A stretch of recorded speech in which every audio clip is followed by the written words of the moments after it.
Hello friends, good evening. कैसे हैं आप सभी लोग। हम लोग बात कर रहे हैं यूपी पीसीएस मेंस में जो क्वेश्चन अभी तक पूछे जा चुके हैं। कल हमने फर्स्ट पेपर पे आप देखेंगे 18, 19 और 20 जब से यूपी पीसीएस ने अपने सिलेबस में बदलाव किया है, यूपीएससी के पैटर्न पर उसने अपने पेपर जो है मेंस पैटर्न लेना शुरू किया है। पेपर आप देखें आयोग ने। तो इसी क्रम में कल हमने फर्स्ट पेपर के तीनों ईयर के पेपर कंप्लीट किए एक साथ। आज हम सेकेंड पेपर की ओर बढ़ेंगे और देखेंगे इसमें कौन कौन से टॉपिक हैं। आप किसी भी टॉपिक को अगर कंप्लीट करते हैं, मैंने कल भी ये चीज बताई थी आपको कि अगर आप किसी भी टॉपिक पे कर रहे हैं चर्चा, क्वेश्चन जो पूछा गया है, अगर क्वेश्चन हो सकता है पूछा समीक्षा, हो सकता है उसके अन्य ऑब्जेक्ट से आप कहेंगे अन्य एरियाज को अगर आप कंप्लीट करते चलेंगे तो क्वेश्चन रिपीट भी हो रहे हैं। और क्वेश्चन के साथ साथ हमने बताया था कि कोई भी क्वेश्चन, चाहे फर्स्ट पेपर हो, चाहे सेकंड पेपर हो, चाहे थर्ड पेपर हो, चाहे फोर्थ पेपर हो, सभी एक दूसरे के साथ गुथे हुए या एक दूसरे के साथ बंधे हुए। अगर आप फर्स्ट पेपर की तैयारी कर रहे हैं तो सेकंड पेपर में काम आएगा, सेकंड पेपर की तैयारी कर रहे हैं तो थर्ड पेपर में भी आएगा, फोर्थ पेपर में भी आएगा। सारे पेपर एक दूसरे के साथ आप देखेंगे कैसे हैं, एक दूसरे से अटैच या एक दूसरे के साथ आपकी जो तैयारी है वो एक दूसरे के पेपर में काम आने वाली है। तो इसी क्रम में आज हम 2018 का पहले शुरुआत करेंगे, 2018 का पेपर कंप्लीट करेंगे। इसी के साथ 2019 के पेपर की कंप्लीट की चर्चा करेंगे, फिर 2020 और पेपर नंबर 2 पे हम इस पे देखेंगे। तो इस क्रम में देखेंगे। और दूसरी चीज है, अगर आप इन सभी चीजों को देखना चाहते हैं तो मूवीशाला प्लेटफॉर्म के अंतर्गत हमारा कोड है इंदिरा सिविल सर्विसेज के तहत 6684 कोड को यूज करते हुए आप हमसे जुड़ सकते हैं। हालांकि ये आपको फ्री में आपको अवेलेबल हो जाएगा यूट्यूब पे। आने वाले समय में इसके चारों पेपर के जो हम मेंस के यूपी पीसीएस के सभी टॉपिक बाय टॉपिक लेते हुए सारे पेपर कंप्लीट करेंगे और क्रैश कोर्स के संदर्भ में कुछ टॉपिक भी आपको बताएंगे। इसके साथ साथ यूपीएससी के भी चारों पेपर कंप्लीट करेंगे। अन्य एरिया जो स्टेट कमीशन है वहां भी आपको देखने को मिलेगा। तो शुरुआत करते हैं हम 2018 के पेपर से शुरुआत करते हैं और देखेंगे कि पहला टॉपिक आप देखेंगे कि किससे पूछा गया है। तो देखोगे 18 और 19 के दौर में सबसे ज्यादा आप देखोगे भारत में आप क्या है जो है कश्मीर को लेकर विवाद था। भारत सरकार ने उसमें क्या है राज्य को यूनियन टेरिटरी में कन्वर्ट किया था। तो उसी से रिलेटेड जो है उत्तर प्रदेश ने आपसे क्वेश्चन पूछा। कोई भी क्वेश्चन हमने बताया था कि जो भी टॉपिक आपके करंट अफेयर्स में चर्चा में रहे हों,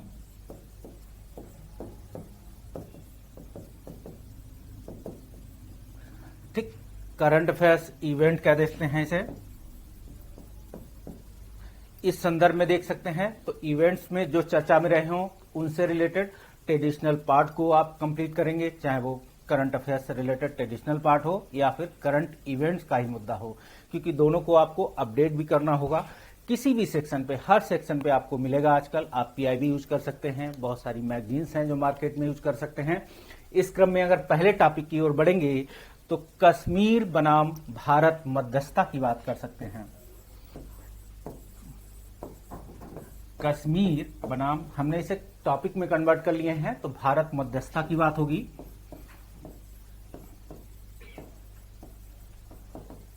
ठीक, आप देखेंगे अब कश्मीर से रिलेटेड आपके भारत के संविधान में भी प्रोविजंस है और भारत की मध्यस्थता के बीच आप देख सकते हैं कि भारत की मध्यस्थता कैसे है, वो तो भारत का भाग है, फिर भी आप देखेंगे कि भारत की मध्यस्थता की बात है। तो बहुत सारे ऐसे पहले प्रोविजंस थे आप देखेंगे भारत के संविधान में जहां कश्मीर को अलग से अधिकार दिए गए थे जो भारत के भूभाग के अन्य राज्यों को प्राप्त नहीं थे। तो भारत की मध्यस्थता के रूप में भारतीय संसद ने, आप सकते हैं इसे, संसद ने इस पे क्या कानून बनाया, क्या किए, तो उन चीजों पे देखेंगे। और कश्मीर बनाम भारत मध्यस्थता पर आप इन चीजों को देख सकते हैं। अब यहां कश्मीर से रिलेटेड आपको पूरा टॉपिक आपके इसके ऐतिहासिक बैकग्राउंड को देखते हुए भारत की मध्यस्थता के बीच देख सकते हो। जब क्या है, जब राजा हरि सिंह थे तो उस समय की चर्चा को इसमें देख सकते हैं कि किस तरीके से भारत को आजाद कराने में, इसके बाद आफ्टर इंडिपेंडेंस इंडिया जो पढ़ते हैं हम लोग जो है स्वतंत्र भारत जो है स्वतंत्रता के बाद की भारत की चीजों को, तो वहां भारत की मध्यस्थता में क्या रोल था। तो इस रिलेटेड आपको पूरी चीजें अगर कंप्लीट रहेंगी, और ये क्वेश्चन आपको दो तरीके से इसमें एक साथ पूछा गया है कि एक तो क्या है, भारत को जब कश्मीर आजाद नहीं, मतलब ब्रिटिश भारत के समय की बात होगी जब स्वतंत्रता प्राप्त होती है भारत को, उसी के समय, इसके बाद एक मध्य जो बात करते हैं कौन सी, कि हम आफ्टर इंडिपेंडेंस इंडिया मतलब स्वतंत्रता के बाद भारत का क्या रोल था इस पे। तो इन चीजों को देखेंगे। अगर दोनों टॉपिक को एक साथ देखेंगे, अलग अलग देखेंगे, चीजों को तैयार करते हुए चलेंगे तो आपको कहीं ना कहीं पूरा बैकग्राउंड आपका तैयार हो जाएगा। इसके साथ साथ हम अगले टॉपिक की ओर बढ़ते हैं। देखेंगे इस क्रम में अगला टॉपिक है आपका, देखेंगे अंतरराष्ट्रीय न्यायालय अधिकार क्षेत्र। ठीक है, एक तरफ लिख देता हूं यहां अंतरराष्ट्रीय न्यायालय, ठीक, और बनाम कर सकते हैं यहां पे ऐसे, क्या होगा, अधिकार क्षेत्र।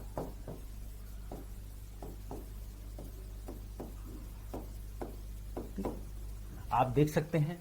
अब अंतरराष्ट्रीय न्यायालय पूछा गया है तो आपको पूछा होना चाहिए। आप अगर यूएन की एजेंसी देखते होंगे, यूएनओ के बारे में, तो उसी से रिलेटेड आपसे क्वेश्चन है। अंतरराष्ट्रीय राजनीति जगत से है और अधिकार क्षेत्र कौन सा है उसका, कहां उसका ज्यूरिडिक्शन एरिया है, उस संदर्भ में आपको इन चीजों को देखना है। तो अंतरराष्ट्रीय न्यायालय क्या कार्य करता है, किस पे न्याय सुनाता है, कौन से ऐसे अधिकार क्षेत्र हैं अंतरराष्ट्रीय न्यायालय के बारे में आप जाने पूरी तरीके से। इसके बाद उसके अधिकार क्षेत्र, और इसी अधिकार क्षेत्र के तहत आप देख सकते हैं भारत से रिलेटेड किस किस मामलों में जो है निर्णय या अंतरराष्ट्रीय न्यायालय ने अपना निर्णय दिया है। इस चीज को देखें, भारत के कौन कौन से न्यायाधीश इस अंतरराष्ट्रीय न्यायालय से भी जुड़े रहे हैं, उस समय कौन से केस ऐसे भारत के थे जिस पे भारत को जो है सुनवाई हुई, या उस समय के बाद की चीजों को देख सकते हैं। सभी चीजों को आप अगर क्रमबद्ध तरीके से देखेंगे, अगर इसके चीजों में अगर पूछा जाए कि हमने तो ये टॉपिक में कन्वर्ट कर दिया है, क्या अधिकार क्षेत्र थे, क्या प्रासंगिकता है, हो सकता है बहुत सारी चीजें निकल के आएंगी।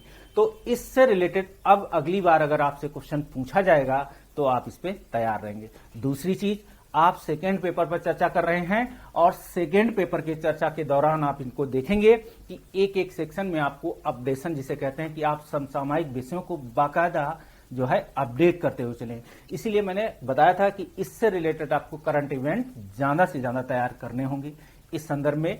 तो अब बात करेंगे दूसरा टॉपिक, अगर आप बात करें तो देख सकते हैं पूछा गया है उत्तर प्रदेश बनाम किसान कृषि। ठीक है, तो उत्तर प्रदेश के संदर्भ में क्वेश्चन यूपी स्पेशल का है। हम यूपी लिख रहे हैं, आप इसे उत्तर प्रदेश पढ़ेंगे तो यूपी बनाम कर सकते हैं कौन सा है, किसान कृषि। ठीक, किसान कृषि के संदर्भ में देखेंगे। ठीक, अब किसान कृषि के संदर्भ में तो है तो दोनों जुड़े हुए। अब उत्तर प्रदेश के एग्रीकल्चर के बारे में आपको पूरी जानकारी होनी चाहिए, कैसा इरिगेशन एरिया है, कौन सी लैंड है। कल हमने इस पे चर्चा की थी कि गंगा का मैदान, ठीक है, तराई का मैदान जिसे बोलते हैं।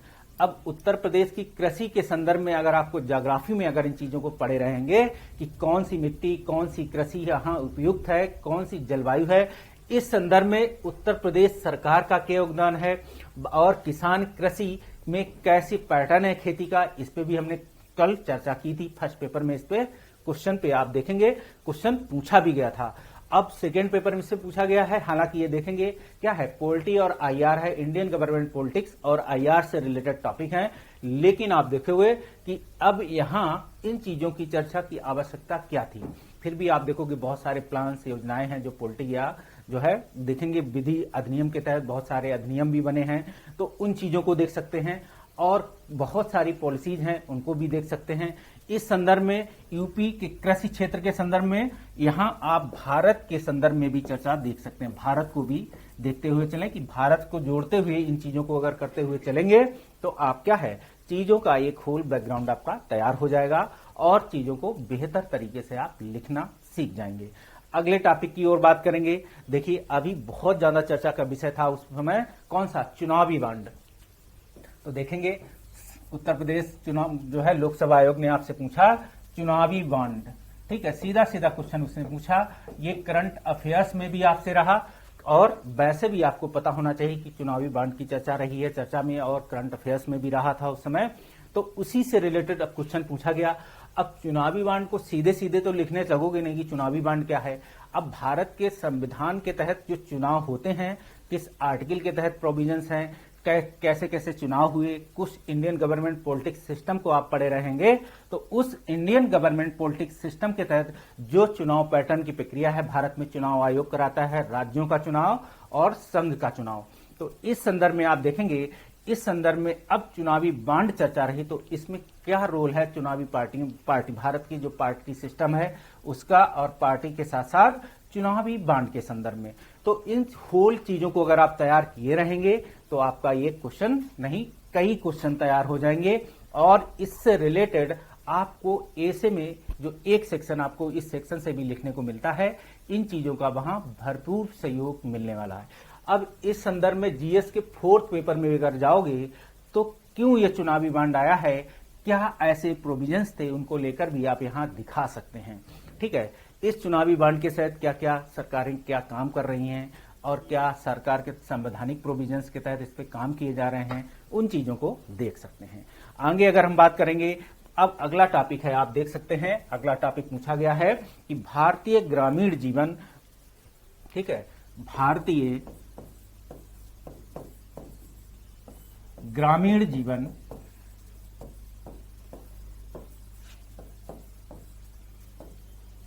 बनाम कर सकते हैं, यहां कौन सा है, स्वयं सहायता समूह।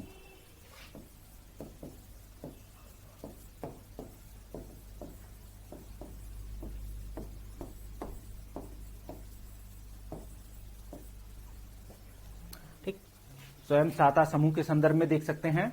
तो स्वयं सहायता समूह की अगर हम चर्चा करेंगे इस संदर्भ में अगर, तो अब भारतीय ग्रामीण जीवन के संदर्भ में अगर आपको पूछ दिया जाए ऐसे लिखने को कि आप भारतीय ग्रामीण जीवन के बारे में चर्चा कीजिए, पहला। दूसरा है कि अब स्वयं सहायता समूह कौन से हैं, तो हमने कल भी इस पे क्वेश्चन पूछा था महिलाओं से रिलेटेड कि भारतीय महिलाएं बनाम स्वयं सहायता समूह। तो ये स्वयं सहायता समूह वहां भी काम आने वाला था और यहां भी, क्योंकि भारतीय ग्रामीण जीवन में चाहे स्त्री हो चाहे पुरुष, सभी आप देखेंगे स्वयं सहायता समूह के तहत बहुत सारे लघु उद्योग हैं जो इसके तहत कार्य किए जा रहे हैं। इस पे भारत सरकार या केंद्र सरकार जिसे कहते हैं यूपी गवर्नमेंट क्या क्या प्रोविजंस कर रही है, क्या क्या सहायता दे रही है भारत या उत्तर प्रदेश के संदर्भ में और भारत के संदर्भ में। तो उन चीजों की चर्चा, इसलिए आपको लगेगा कि ये पेपर तो कहीं ना कहीं या तो जीएस के 3rd पेपर में टॉपिक होना चाहिए या हो सकता है कि जीएस के 1st पेपर में होना चाहिए। लेकिन आप देखेंगे जीएस के 2nd पेपर में क्वेश्चन आपसे पूछा गया है। अब भारतीय ग्रामीण जीवन के तहत इस पे भारत के संविधान में कोई चर्चा अगर कहीं कुछ हो वो चर्चा लिख सकते हैं। इसके साथ स्वयं सहायता समूह बनाने के लिए अगर आप डीपीएसपी को ठीक से पढ़े रहेंगे तो आप इन चीजों को बाखूबी एक्सप्लेन करेंगे।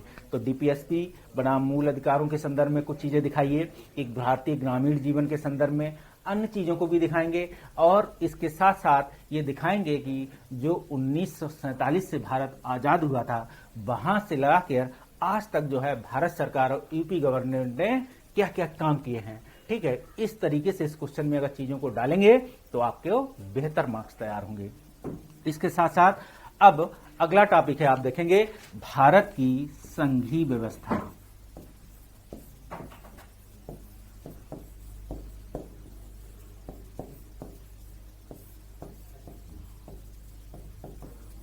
देखा, भारत की संघीय व्यवस्था के बारे में चर्चा देखें।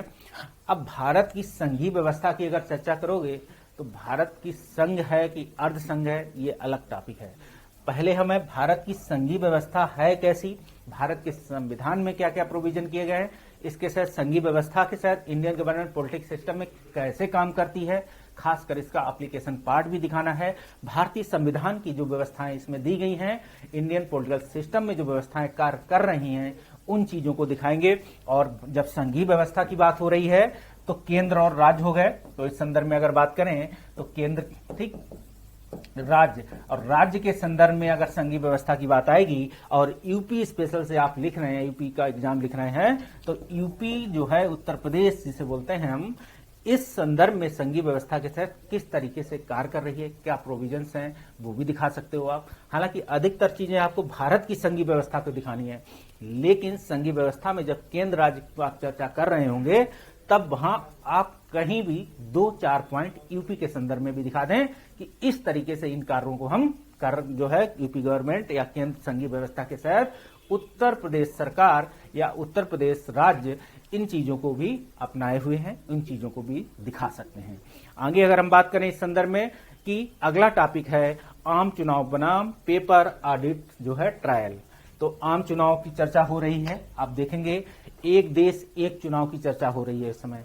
चर्चा जोरों पर है। हो सकता है आने वाले समय में क्या होगा कि हो सकता है भारत के केंद्र, जैसे संघीय व्यवस्था में केंद्र और राज्य की बात की जा रही है, तो केंद्र और राज्यों में एक साथ चुनाव की बात हो रही है, एक देश एक चुनाव। तो इस संदर्भ में आप इसे भी देख सकते हैं, एक देश एक चुनाव पर भी आप इस पर टॉपिक तैयार कर सकते हैं आने वाले समय के लिए।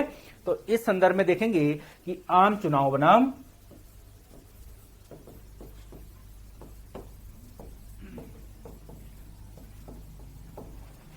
कौन सा है, पेपर ऑडिट ट्रायल।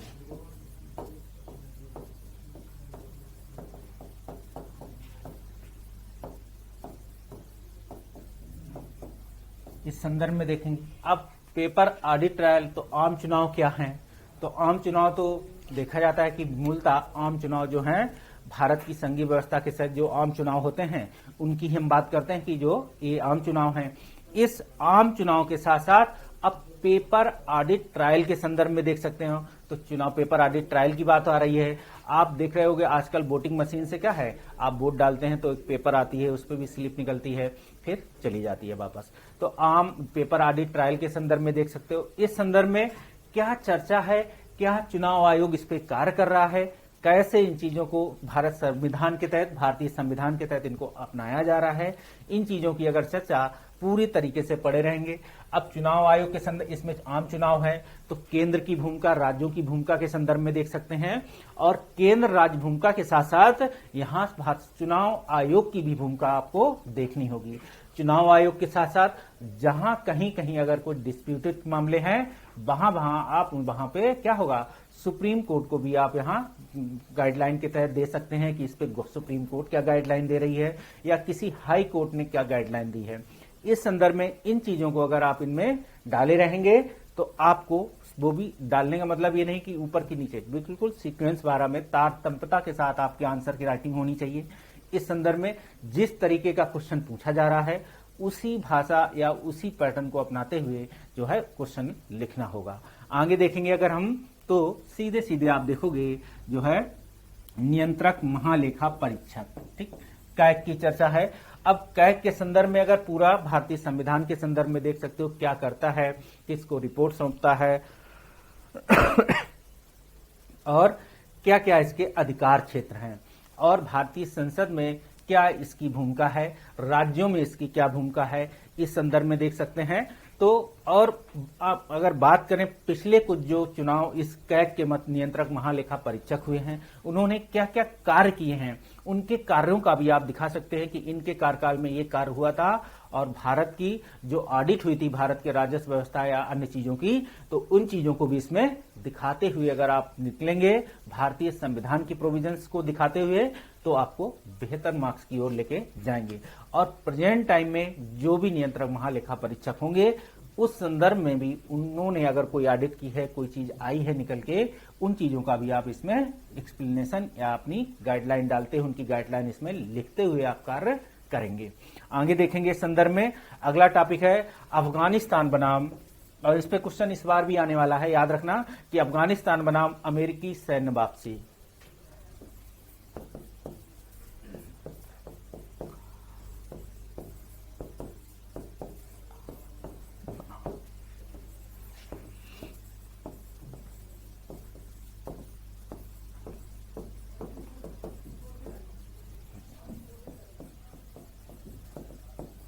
देखेंगे अब अफगानिस्तान बनाम, तो अफगानिस्तान को अगर आप देखोगे भारत का पड़ोसी देश भी है, भारतीय उपमहाद्वीप में अगर देखोगे तो वो भी हिस्सा है। इस संदर्भ में देखोगे अमेरिकी सैन्य वापसी है, तो यहां अमेरिकी सैन्य वापसी की चर्चा हो रही है। तो अफगानिस्तान के संदर्भ में पहले आप पूरा इसको देख लें कि ऐसे अफगानिस्तान की चीजें घटी हैं। अफगानिस्तान में इससे पहले को अगर आईआर में जाएंगे तो यूएसआरआर की भी चर्चा देखेंगे। ब्रिटिश भारत के समय को अफगानिस्तान को देखेंगे कि ब्रिटिश भारत के समय जो है ब्रिटिश जो लोग थे इन्होंने इसे कब्जा कर पाया, नहीं कर पाए, तो क्या क्या रीजंस थे वो भी इसको देखते चले। इसके साथ जब आप देखेंगे 2000 की घटना है, उसके बाद अमेरिकी सैन्य हस्तक्षेप होता है अफगानिस्तान में और वहां सरकार बदलती है। इसके बाद फिर वहां पे चीजें डिस्प्यूट होती हैं। लगातार आप देखेंगे कि अमेरिकी सैन्य वापसी अब लगभग कंप्लीट हो चुकी है। तो अभी लगातार देखेंगे वहां सरकार बदल जाती है, करजई सरकार की जगह वहां फिर से आप देखेंगे नई सत्ता आती है जो इस संदर्भ में काम कर रही है। और वहां देखेंगे कि भारत ने इस संदर्भ में, अब अमेरिकी सैन्य वापसी है और अफगानिस्तान है, अफगानिस्तान के संदर्भ में भारत का क्या रोल रहा। जिस समय आप देखेंगे भारत वहां नई सरकार गठित होती है, उस समय भारत ने वहां क्या क्या काम किए। अब भारत और अमेरिका के सहयोग से अफगानिस्तान का निर्माण कैसे हुआ, इस संदर्भ में देखेंगे। और इसके साथ साथ आप ये भी देखेंगे अमेरिकी सैन्य वापसी से पहले अन्य जो देश थे, नाटो के सहयोग की देश थे, वो धीरे धीरे पहले ही वापसी कर चुके होते हैं। तो यहां नाटो को भी आप दिखा सकते हैं, याद रखना नाटो की भी भूमिका, फिर इसके बाद अमेरिकी सैन्य वापसी की भूमिका। इस संदर्भ में चीजों को अगर आप दिखाते चलेंगे, लिखते चलेंगे, और प्रेजेंट टाइम में इस पे चर्चा का विषय है। और ये टॉपिक अगला जो 2021 का मेंस होने वाला है, यहां फिर से किसी ना किसी रूप में क्वेश्चन आपको देखने को मिल सकता है। आगे देखेंगे, अब एक टॉपिक, अगले टॉपिक की ओर चलते हैं। तो देखेंगे इस क्रम में अगला टॉपिक है, देखेंगे ओबोर बनाम भारत चीन। ठीक है, एक परियोजना है, बेल्ट है, आप देख सकते हैं यहां, ठीक, भारत चीन लिख सकते हैं।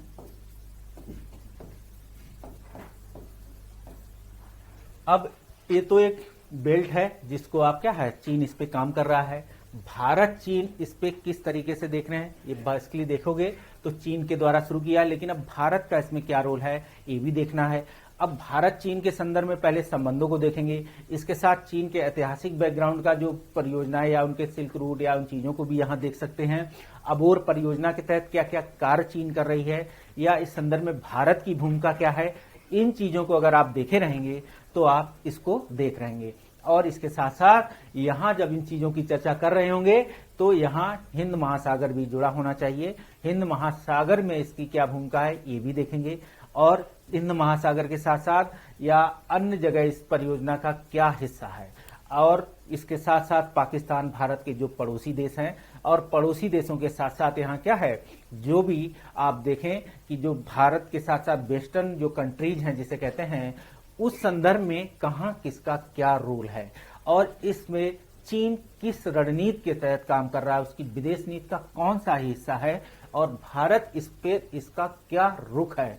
इन चीजों को अगर देखे रहेंगे तो आप चीजों को बेहतर तरीके से लिख सकते हैं। अगर इन चीजों को पूर्ण रूप से कंप्लीट किए रहेंगे तो इस तो पेपर आया हुआ है, अब ये फिर भी चर्चा में है, और भारत चीन तो हमेशा में चर्चा में रहे हैं, और क्वेश्चन लगातार इससे रिलेटेड पूछे जाने की संभावना बनी रहेगी। तो इस संदर्भ में अगर इन चीजों को लिखे रहेंगे, नोट डाउन किए रहेंगे, तो चीजों को बेहतर तरीके से लिख सकते हैं। तो आप देख सकते हैं कि किसी भी पेपर का कोई भी क्वेश्चन पेपर अगर 18 से आप देख रहे होंगे तो कहीं ना कहीं कंप्लीट, कहीं ना सिलेबस को फॉलो कर रहा है, सिलेबस के तहत आपको पढ़ना होगा।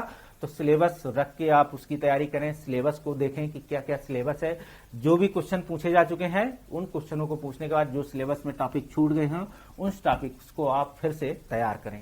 जैसे आप प्री में हमने बताया था कि आप तैयारी करते हैं कि जो क्वेश्चन पूछे जा चुके हैं, जिस टॉपिक से क्वेश्चन पूछे जा चुके हैं वहां से तो आप क्वेश्चन पूछते ही, वो तो आप तैयारी कर ही लेते हैं। इसके साथ साथ जो नए क्वेश्चन बनने की संभावना होती है, तो क्वेश्चन से भी क्वेश्चन बनने की संभावना है, वो भी आप तैयारी कर लें। जब भी आप पेपर पढ़ रहे हो, मेंस हो, प्री हो, तो उस संदर्भ में आप इसे देख सकते हैं कि अगर ये क्वेश्चन पूछा गया है तो इससे और पेपर में क्या क्या संभावना हो सकती है, इस क्वेश्चन से और कौन कौन से क्वेश्चन निकलकर सामने आ सकते हैं। तो वो भी अगर आप तैयारी करते हुए चलेंगे, जब भी आप अगले सेशन में मेंस में बैठेंगे तो आपको वहां उसका भरपूर, या कहेंगे मदद मिलने वाली है, लिखने को मिलेगा। आपकी कलम नहीं रुकेगी, ये आप बेनिश्चिंत रहेंगे, आप बेहतर तरीके से आंसर को लिख सकते हैं अगर आप पूरे सिलेबस से गो थ्रू रहेंगे।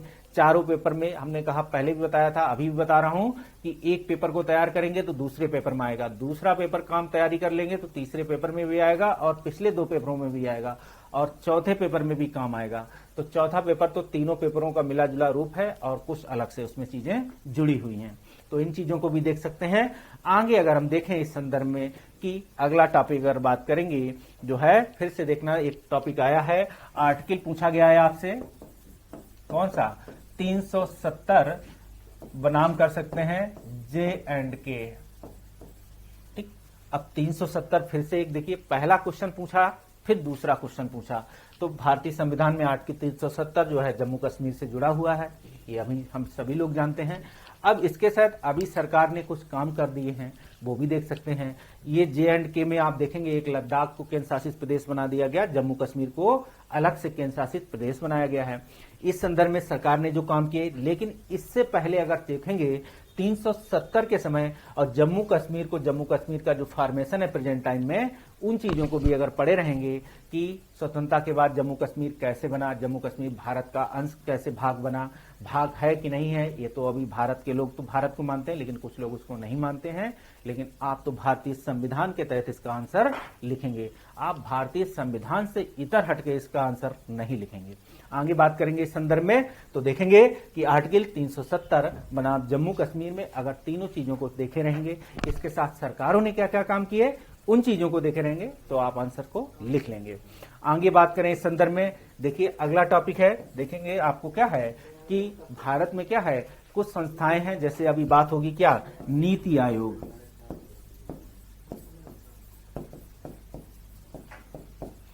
अब नीति आयोग को पढ़ने के लिए आपको योजना आयोग की भी थोड़ी जानकारी होनी चाहिए, ये चीज हम सभी लोग जानते हैं। तो नीति आयोग कब बना, ये क्या क्या कार्य कर रहे हैं, इसकी क्या प्रासंगिकता है, क्या भारत सरकार के साथ सहयोग कर रही है, ये संवैधानिक संस्था है कि विधिक संस्था है कि क्या है, ये भी आपको देखना है कि भारत के संविधान के तहत ये संविधान जो संस्था बनी है कि किसी विधि या अधिनियम के तहत ये संस्था बनकर या संसद के अधिनियम या संसदीय प्रक्रिया के तहत बनी हुई एक संस्था है। इन चीजों को देखे रहेंगे तो आप चीजों को बेहतर तरीके से लिख सकते हैं। अगला मुद्दा है, आप देखेंगे क्या है भारतीय संविधान के तहत, तो देखेंगे कि गरीबी और भुखमरी,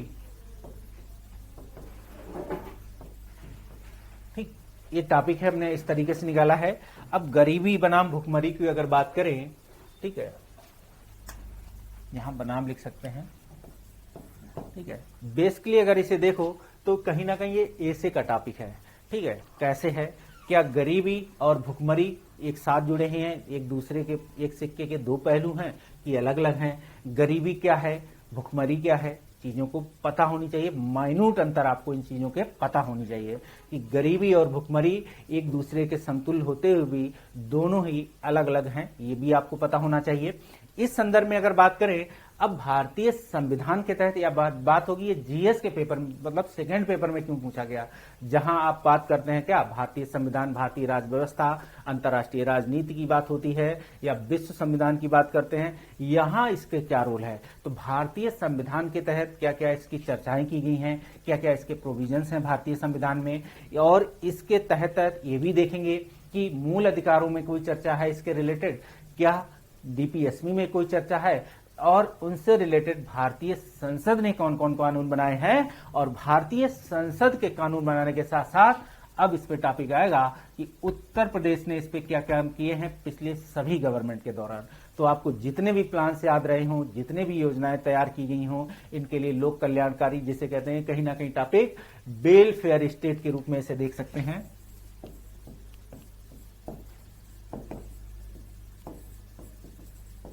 ठीक, अगर वेलफेयर स्टेट की संकल्पना को अगर ठीक से आप समझे रहेंगे तो फिर इस आंसर को जो क्या करेंगे आप, इस आंसर को भारतीय संविधान, भारतीय राज व्यवस्था, भारतीय इंडियन गवर्नमेंट पॉलिटिक्स सिस्टम के तहत आप इसको क्या करेंगे, बेहतर तरीके से लिख सकते हैं। वेलफेयर स्टेट की संकल्पना को अगर जाने रहेंगे तो डीपीएसपी को ठीक से समझ सकेंगे, और डीपीएसपी को समझ सकेंगे तो डीपीएसपी बनाम मूल अधिकारों की बात होगी यहां। ठीक, डीपीएसपी बनाम कर सकते हैं यहां कौन से, फंडामेंटल राइट के संदर्भ में। अब इस संदर्भ में अगर देखोगे और इसके तहत जो वेलफेयर स्टेट की संकल्पना निकल कर आई है भारत में, उस प्रेजेंट टाइम में अगर बात करें जब से स्वतंत्र आजाद भारत हुआ है, तो इस संदर्भ में जो भी कार्य हुए हैं, जो ये अधिकार मिले हैं, इन अधिकारों के तहत आप मांग करते हैं, ये राज्यों को दिए गए कि आप इस पे कार्य करेंगे, ये आपको प्राप्त है राज्य के विरुद्ध, तो राज्य से आप कैसे मांग करते हैं, इन चीजों की अगर आपको बेहतर तरीके से जानकारी होगी, अगर चीजों को ठीक से पढ़े रहेंगे तो आप क्या करेंगे इन चीजों को बेहतर तरीके से लिखेंगे। और यही जीएस के सेकेंड पेपर में देखा जाता है कि आप संवैधानिक प्रोविजंस की चर्चा कर रहे हैं कि इसके एप्लीकेशन पार्ट को बेहतर तरीके से लिख रहे हैं।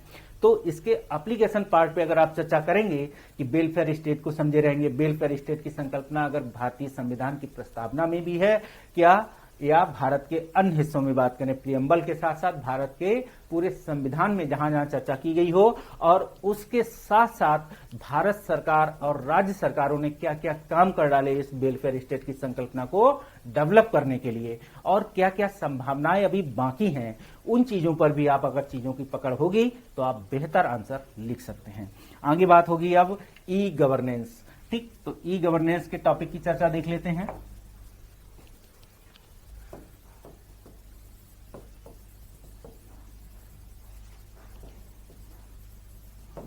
ई गवर्नेंस की चर्चा है।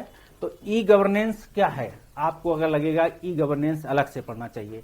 अब ई गवर्नेंस के तहत अगर बात करें कि भारतीय संसद जिसे कहते हैं, भारत की प्रशासनिक व्यवस्था क्या कार्य कर रही है, ई गवर्नेंस कॉन्सेप्ट क्या है, ई गवर्नेंस भारत में अगर देखोगे तो सबसे पहले किसी राज्य से तहत ई गवर्नेंस की चर्चा हुई, थोड़ा सा हिस्टोरिकल बैकग्राउंड आपको पता होनी चाहिए, कैसे ये कार्य करती है, आप तक कोई योजना अगर पहुंचती है, सरकार पहुंचती है तो कैसे पहुंचती है, ई गवर्नेंस से पहुंचती है, प्रशासन आप तक पहुंचता है तो ई गवर्नेंस के माध्यम से कैसे पहुंचता है, इन चीजों की अगर चर्चा बने रहेंगे। ई गवर्नेंस कोई हवाई चीज नहीं है। ई गवर्नेंस में जो सरकार काम कर रही है, ई गवर्नेंस के तहत डिजिटल फॉर्म में आप देख सकते हो, या बात करेंगे जो भी राज्य सरकारें काम कर रही हैं, प्रशासन इसमें आप तक कैसे कार्य कर रहा है, इस संदर्भ में अगर चीजों को देखे रहेंगे तो वही आप वहां भी पढ़ोगे क्या, भारतीय संसद प्रशासनिक व्यवस्था में आप देखोगे डिस्ट्रिक्ट जो है रोल या डीएम प्रशासन की व्यवस्था क्या है, यही सब ई गवर्नेंस के हिस्सा है। और आप स्वयं ई गवर्नेंस का हिस्सा, आप जब भी इस चीज को लिखते रहेंगे तो ई गवर्नेंस में सिर्फ अपनी ही चर्चा, आम जनता कैसे जुड़ी है, तो ई गवर्नेंस में आम जनता की क्या भूमिका है, ठीक है, उस चीज को भी अगर आप समझे रहेंगे, लिखे रहेंगे, और अगर एनसीईआरटी अगर आप ठीक से पढ़ रहे होंगे तो ई गवर्नेंस आपको वहां से खूब समझने को मिलेगा।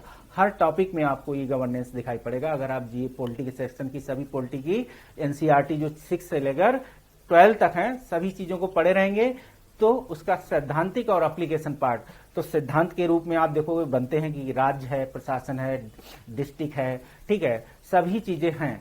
अब इसमें एप्लीकेशन पार्ट भी एक कार्य जो करते हैं, यही ई गवर्नेंस है। भारतीय संसद स्वयं ई गवर्नेंस के तहत आप तक पहुंचाती है, जो भी अपने पर देखेंगे उसके तहत जो भी डिबेट होती है आप तक पहुंचती है, तो इन चीजों की सूचना है, तो चीजों को देख रहे हैं, ये सभी प्लेटफॉर्म पे आप देखोगे, इसी प्लेटफॉर्म के तहत आप तक चीजें सुनने को देखने को मिल रही हैं, या आप तक जो सहायता पहुंच रही है, जो कार्य सरकार कर रही है, अंतिम रूप से कोई भी प्रधानमंत्री तो हर किसी के हाथ में पहुंचाएंगे तो नहीं सहायता हाथ में जाके, ठीक है, राष्ट्रपति भी कोई सहायता नहीं, मुख्यमंत्री भी कोई नहीं, या देश के अन्य मंत्री भी कोई अगर काम कर रहे हैं तो वो क्या कर्म करेंगे, हर व्यक्ति को इसी माध्यम से सहायता उन तक पहुंचाने की अपने से जो भी है पहुंचाएंगे। जो भी योजना का हिस्सा है वो ई गवर्नेंस में है, जो भी प्रशासनिक कार्यकलाप है वो इस ई गवर्नेंस है, जो भी संसदीय व्यवस्था का क्रियाकलाप है वो ई गवर्नेंस है। तो ये सभी, और भारत का लोकतंत्र भी ई गवर्नेंस के तहत है। इन चीजों को अगर समझे रहेंगे, एक दूसरे को जोड़ते रहेंगे तो आप बेहतर तरीके से ई गवर्नेंस से जुड़ भी जाएंगे और समझ भी जाएंगे। अब बात करेंगे संसद बनाम कानून। देखिए, एक तरफ ई गवर्नेंस है, दूसरी तरफ संसद बनाम कानून है, ये भी ई गवर्नेंस का ही हिस्सा है। तो देखेंगे, क्वेश्चन आपसे पूछा गया है, संसद बनाम कौन सा है, कानून, ठीक। अब संसद बनाम कानून, तो संसद बनाम कानून, संसद को क्या क्या अधिकार हैं कानून बनाने के संदर्भ में, या भारतीय संविधान ने क्या क्या प्रोविजंस दिए हैं भारतीय संसद को कि क्या कार्य कैसे करेंगे। तो जो भी कानून बनाएगी संसद वो क्या कार्य करेगी, जो भारतीय संविधान है उसको ध्यान में रखते हुए कानून बनाएगी, भारत की संप्रभुता को ध्यान में रखते हुए कानून बनाएगी। अब इसी संदर्भ में अगर देखोगे, एक कानून पूछा गया कि संसद बनाम कानून को समझे रहेंगे तब ये कानून बनाती है, कैसे इम्प्लीकेशन होता है। इस संदर्भ में एक टॉपिक लिखाते हैं जो पूछा भी गया है कि आतंक विरोधी कानून और सूचना का अधिकार, इसी से पूछा गया है टॉपिक कि आतंक जो विरोधी कानून है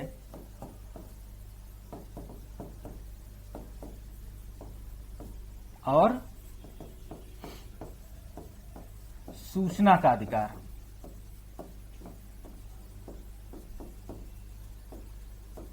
देखा, अब संसद बनाम कानून को समझे रहेंगे तो आतंक विरोधी कानून पर संसद को क्या राइट है कानून बनाने, कौन कौन से कानून बनाए, सूचना के अधिकार पर संसद को क्या अधिकार है कानून बनाने का, या सूचना का अधिकार अधिनियम कब पारित हुआ, कब लाया गया, क्या इसका उद्देश्य है, इसमें संसद की क्या भूमिका है और ये कानून क्यों बनाना पड़ा, इन चीजों की अगर देखे रहेंगे।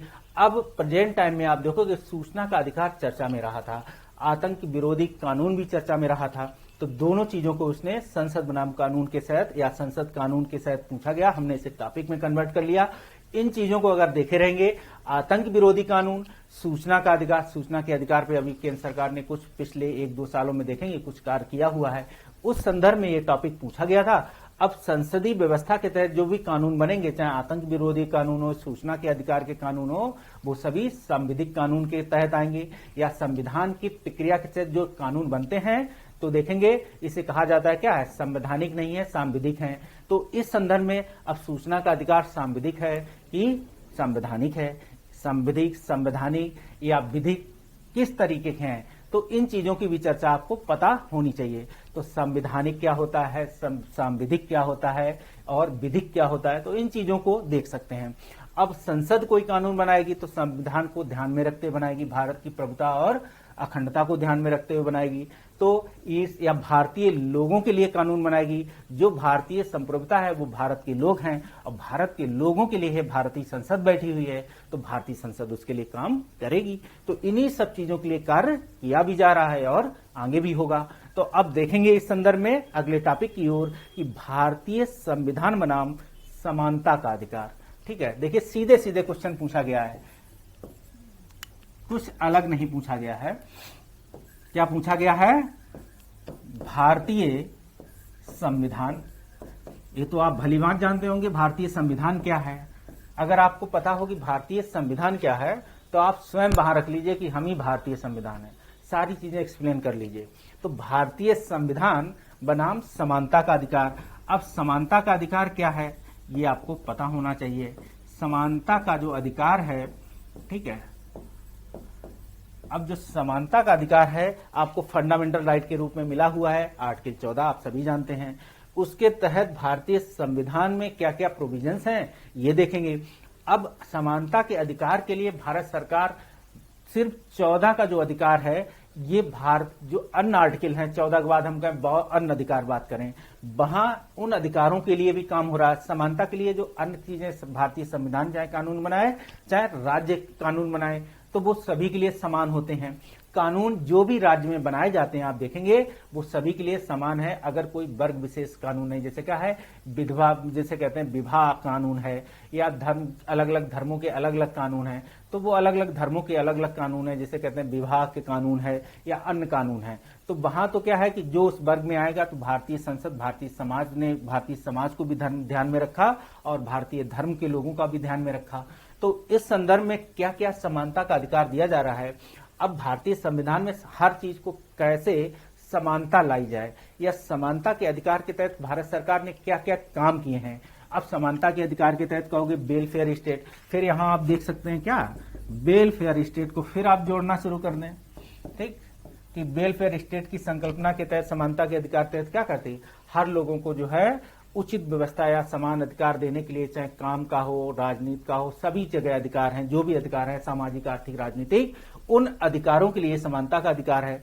अब समानता के अधिकार के तहत क्या क्या इंडियन गवर्नमेंट पॉलिटिक्स सिस्टम में सरकारों ने प्रेजेंट टाइम में कौन कौन से प्लान चलाए, क्या क्या कार्य किए, या कोई ऐसा, अब यहाँ सुप्रीम कोर्ट की गाइडलाइन को ध्यान में रखना होगा कि बहुत सारे सुप्रीम कोर्ट की गाइडलाइंस आपको यहाँ कोड करनी होगी, या राज्य सुप्रीम कोर्ट के साथ साथ हाई कोर्ट के भी जो गाइडलाइंस हैं वो भी यहां आपको दिखानी होगी कि किस तरीके से इस पे काम किया गया है। जहां इस पे विरोधाभास हुआ, लोगों ने भारतीय संविधान के तहत जो है इस समानता के अधिकार को लाने के लिए समानता की बात कही थी, तो उसके लिए क्या है लोग कोर्ट गए हुए थे। और देखेंगे जैसे ही भारत में संविधान लागू हुआ था तो प्रॉपर्टी कानून जिसे कह सकते हो, तो समानता के अधिकार को ध्यान में रखते हुए आप देख सकते हैं कि एक वर्ग जो है इसी अधिकार का प्रयोग करते हुए क्या है, जो उस समय प्रॉपर्टी राइट मूल अधिकार था या संपत्ति के अधिकार, उसके तहत उस समान अधिकार के तहत क्या था कि एक वर्ग चला गया था। जैसे ही संसद कानून बनाती है वैसे ही वो लोग कोर्ट में चले गए। तो ये समानता का अधिकार उनके पास बना हुआ था या फंडामेंटल राइट के तहत उनको अधिकार बना था। बहुत सारी डिबेट्स हैं, या किसी राज्य में कोई कानूनी प्रक्रिया या कोई अन्य अधिकार क्षेत्र हो, ठीक है, जिसके अधिकारों का हनन हो रहा हो, उस समानता के अधिकार की बात कर सकता है। तो जिस सरकार में जो काम हुए हैं इस पे कोई गाइडलाइन, कोई अधिनियम पास हुए हैं, तो यहाँ देख सकते हैं इन चीजों को। और चीजों को क्या है, जितना एक्सप्लेन कर सकते हैं, लेकिन भारतीय संविधान के लॉजिकल फॉर्म में तारतम्यता के साथ इसको एक्सप्लेनेशन करेंगे तो आप बेहतर मार्क्स पा पाएंगे।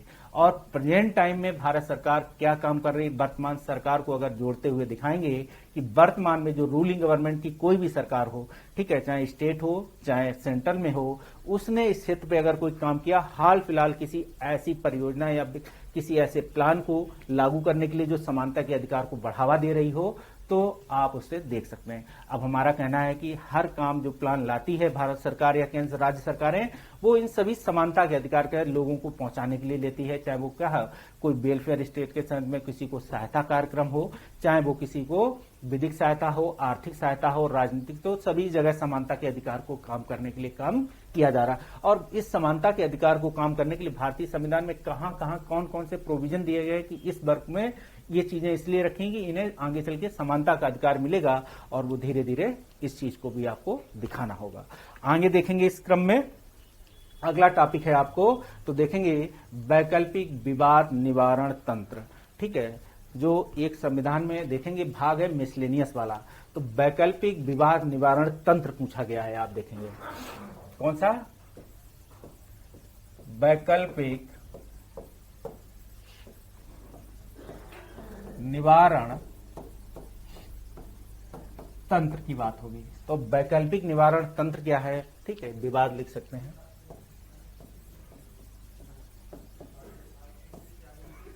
अब वैकल्पिक विवाद क्या है, कुछ तो सीधे सीधे क्या है, भारत कोई विवाद ऐसा होता है आप सीधे सुप्रीम कोर्ट चले जाते हैं।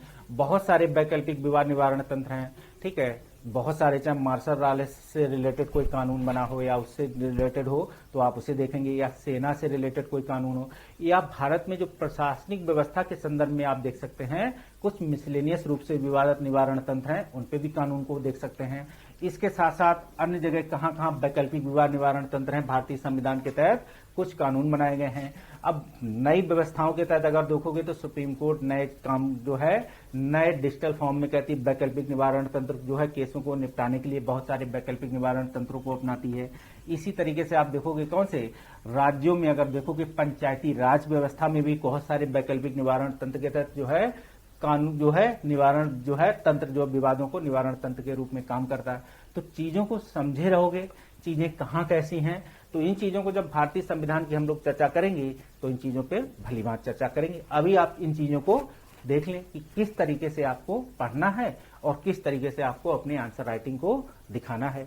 अब प्रेजेंट टाइम हमने कहा इसमें वैकल्पिक निवारण तंत्र जब क्वेश्चन पूछा गया हो, उस साल कोई ऐसी घटना हो, इस समय कोई क्वेश्चन इससे निकल के आए तो 2021 में भी आप इस चीज को क्या है प्रेजेंट टाइम में कोई मिसलेनियस पिछले 5-10 सालों में कोई कानून बना हो, मतलब करंट अफेयर्स का इवेंट जब मेंस आंसर राइटिंग में करते हैं तो मिसलेनियस जिसे समसामयिक बोलते हैं, तो 10 से 15 सालों में अगर 10 साल की बात करें, 5 से 7 साल, 5 साल, 3 साल, 4 साल, जब भी कोई कानून हो, हाल फिलहाल लेटेस्ट सबसे लेटेस्ट कानून के संदर्भ में कि इस निवारण तंत्र में क्या क्या कार्य हुए, उन चीजों को अगर जोड़े रहेंगे तो आपको बेहतर मार्क्स मिलेगा।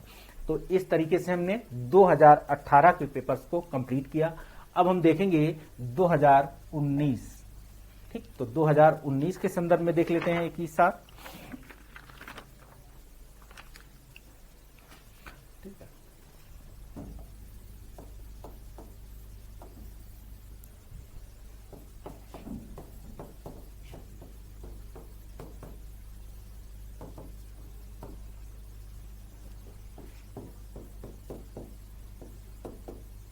पेपर 2 कर देते हैं, ठीक, तो मेंस पेपर 2 है, इसे देखेंगे। अब मेंस पेपर 2 में अगर बात होगी तो अब 2019 में देख सकते हैं पहली बार हमने देखा था कौन सा, भारतीय रियासत के संदर्भ में। अब एक क्वेश्चन आपसे पूछा गया है अटल, पहला ही क्वेश्चन पूछा गया है क्या 2019 के सेकंड पेपर में कि अटल भू योजना क्या है। ठीक, जो कौन सी है, अटल भूजल योजना है। ठीक, भूजल योजना आप देखेंगे तो ये अटल भूजल योजना क्या है, ये अटल, आप इसे अटल पढ़ लें, ठीक है, अटल ना पढ़ें। तो अटल भूजल योजना है, इस संदर्भ में क्या है, पहले तो ये जानना है। इस संदर्भ में ये भी देखना है कि अटल भू योजना के तहत क्या क्या काम किए गए हैं, क्या क्या प्रोविजंस लाए गए थे इसके तहत, और क्या क्या काम हुए भी हैं। क्योंकि आप किसी भी योजना को मेंस में टॉपिक पे लिख रहे हैं, ना कि किसी प्रीलिम्स के टॉपिक को आपको एक शब्द में आंसर बनाना है, एक लाइन में आंसर बताना है, एक ऑब्जेक्टिव फॉर्म में नहीं, आपको डिस्क्रिप्टिव फॉर्म में लिख रहे हैं। तो इस योजना लाई गई थी, कब लाई गई थी, इसका उद्देश्य क्या था, इस उद्देश्य के कौन कौन से प्रोविजंस इसमें थे, उसके तहत क्या क्या कार्य हुए, कौन कौन से कार्य होना बाकी हैं, और इसकी क्या प्रासंगिकता है। इन चीजों को भी अगर आप चीजों को समझे रहेंगे तो चीजें लिख लेंगे, आगे देखेंगे। इसीलिए मेंस में क्या है, किसी भी योजना, किसी विभाग को क्या है, तो जो उसका उद्देश्य होता है, क्यों लाया गया, क्या क्या प्रोविजंस थे, उसके तहत क्या कार्य हुए, क्या क्या कार्यों के तहत वहां क्या क्या प्रोविजंस के तहत अभी कार्य बाकी हैं। ठीक है, ये योजना सफल है कि असफल है, ये भी आपको दिखाना है कि इस पे आगे अभी कार्य कितना बाकी है, ये भी आपको दिखाना है। ये सभी चीजें आप देखे रहेंगे। अब बात होगी भारत में राष्ट्रीय मानवाधिकार। ठीक, अगर बात होगी तो भारत में राष्ट्रीय मानवाधिकार कहें चाहे भारतीय राष्ट्रीय मानवाधिकार कहें, ठीक है, तो भारत में राष्ट्रीय मानवाधिकार। ठीक, अब राष्ट्रीय मानवाधिकार को कहोगे कि ये संवैधानिक प्रक्रिया है, इसकी ये किसी विधि कानून है, कोई अधिनियम के तहत लाया गया है, या यूएनओ की के तहत देखोगे जो अंतर्राष्ट्रीय मानवाधिकार है उस चार्टर के तहत इस भारतीय मानवाधिकार की स्थापना हुई है। और ये क्या फॉर्म में है, पहले आप इसको पढ़े रहेंगे, ये क्या क्यों लाई गई है, ठीक है, इसके क्या कार्य हैं, इस कहां से इसको उठाया गया, इसका उद्देश्य क्या है, चीजों को जाने रहेंगे। अब इसके तहत भारतीय मानवाधिकार अधिनियम जो बना हुआ था वो किस प्रोविजंस के तहत है, और इसमें भारतीय संविधान में कहीं कोई प्रोविजंस दिखाई दे रहा हो तो उस आर्टिकल को भी आप देखते हुए चलें। अब उस आर्टिकल के तहत आप देख सकते हैं कि इसका ये तो हो गया 2 लाइन में कि ये प्रोविजंस है, ज्यादा नहीं दिखाना है। दिखाने का मतलब है क्वेश्चन के संदर्भ में, क्वेश्चन उसने सेम पूछा हो कि भारतीय संविधान या भारत में जो राष्ट्रीय मानवाधिकार है ये इसके प्रोविजंस क्या हैं, इसका फॉर्मेशन क्या है, तो आप सीधा सीधा उतार देंगे परंपरागत, जिसे कहते हैं कि यूएनओ के लीग की चर्चा आप दिखाएंगे कि वहां के चार्टर से प्रभावित या वहां की चार्टर को ध्यान में रखते हुए भारत सरकार ने राष्ट्रीय मानवाधिकार आयोग की स्थापना की और ये प्रोविजंस हैं। और ये भी दिखाएंगे कि इस प्रोविजंस में क्या दिखाएंगे कि यूएन चार्टर्स के जो प्रोविजंस हैं वो कहीं ना कहीं भारतीय मानवाधिकार के प्रोविजन से मिलते जुलते हैं, तो इस संदर्भ में भी दिखा सकते हैं। और इसके साथ साथ ये भी देखेंगे कि इस प्रोविजंस में अगर बात करें कि अब इस प्रोविजंस के भारत में कौन सा ऐसा कार्य क्षेत्र है जो इस पे ये कार्य कर रहा है तो मानवाधिकार। मानव अधिकार के लिए तो काम संसद भी कर रही है, मानव अधिकारों के लिए काम संसद, सुप्रीम कोर्ट भी कर रही है, और स्टेट में देखेंगे स्टेट गवर्नमेंट कर रही है और हाई कोर्ट भी कर रही है। फिर इस मानवाधिकार आयोग की क्या जरूरत थी, तो ये भी देखना है। तो मानव अधिकार क्या है ये भी आपको पता होना चाहिए, और मानव अधिकार के साथ साथ इसकी संकल्पना प्रेजेंट टाइम भारतीय लोकतंत्र में क्या प्रासंगिकता है और ये क्यों जरूरी है, इन चीजों को भी इसमें निकाल के लाएंगे। और इसके साथ साथ आप ये भी देखेंगे कि जिस फॉर्म में क्वेश्चन पूछा गया हो उस फॉर्म में कि ये क्या कार्य किए हैं, तो आप बताएंगे ये कार्य किए हैं, या ये किन मानव अधिकारों की बात करता है, भारतीय मानव अधिकारों की बात करता है कि ओवरऑल मानव अधिकारों की बात करता है, क्योंकि यूएन चार्टर से ये चीज प्रभावित है। भारतीय मानवाधिकार यूएन चार्टर को फॉलो करता है, तो यूएन अधिकारों के तहत मानव अधिकारों की जब बात होगी तो भारतीय भूभाग के मानव अधिकारों की बात होगी कि मानव अधिकारों की बात होगी, इन चीजों को भी आपको पता होना चाहिए। तो इन सभी चीजों को अगर देखे रहेंगे आंसर लिख जाएंगे, फिर तो आपको लिखने में कोई आसानी होगी ही नहीं। इसके साथ साथ अब बात होगी भारत में क्या होगा, एक क्वेश्चन है लोक सेवा का परंपरागत गुण तथा तटस्थता। लोक सेवा चाहे उत्तर प्रदेश लोक सेवा समझ लीजिए चाहे भारत का लोक सेवा समझ लीजिए, ठीक है, तो लोक सेवा का परंपरागत गुण पूछा है जिसके लिए आप तैयारी कर रहे हैं। तो लोक सेवा का, हाँ एक तरफ नहीं, ये लोक सेवा क्या है अभी आपको चर्चा करेंगे। लोक सेवा का परागत गुण पूछा है। ये लोक सेवा वो भी तो हो सकता है, कौन सा, जो लोक सेवा के तहत आपको लोक सेवक चुनते हैं, ठीक है।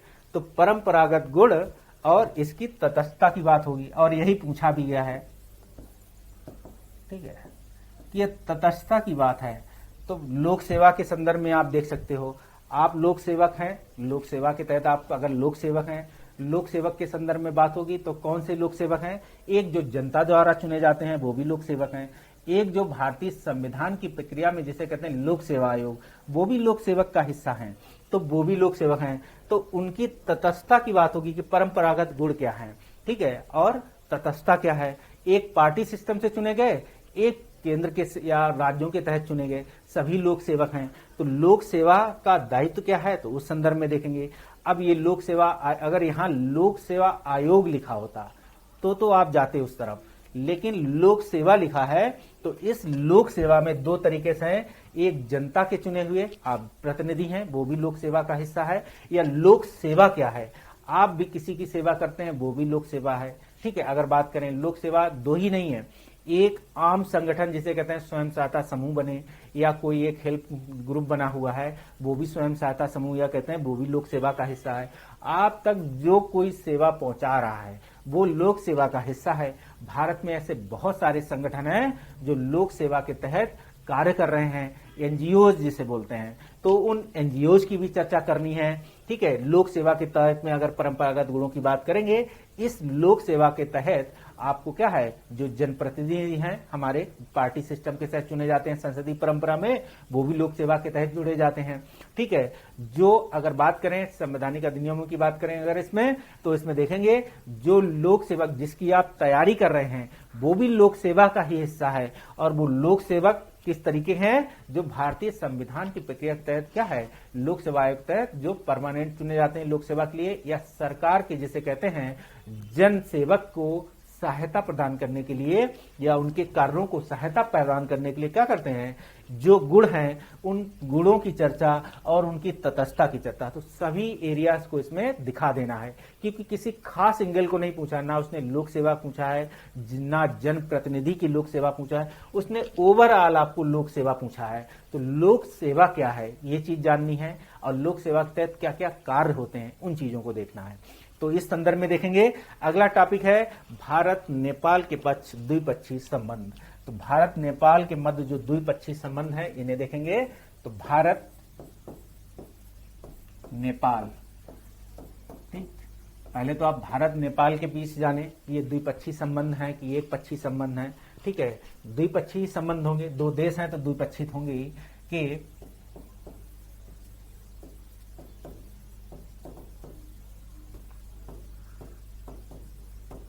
इन्हें देखेंगे। द्विपक्षीय संबंध बने तो भारत नेपाल के बीच द्विपक्षीय संबंधों की चर्चा करनी है।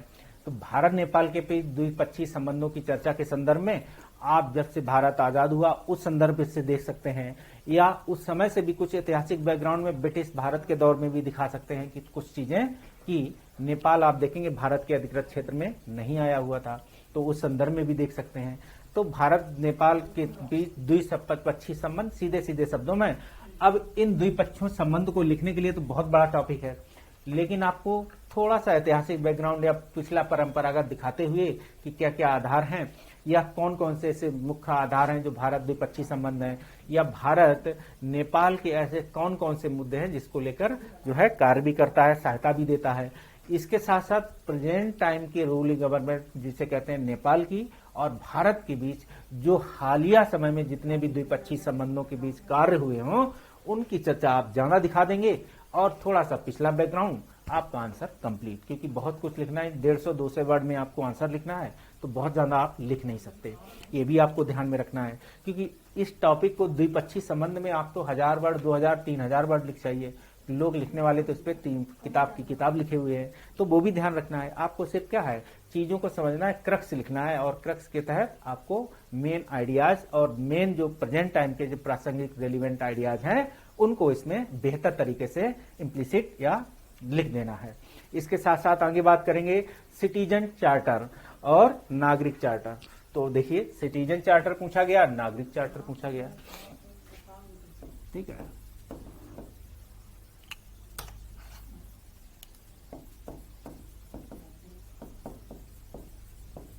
सिटीजन चार्टर की बात होगी और यहां लिख सकते हैं नागरिक चार्टर।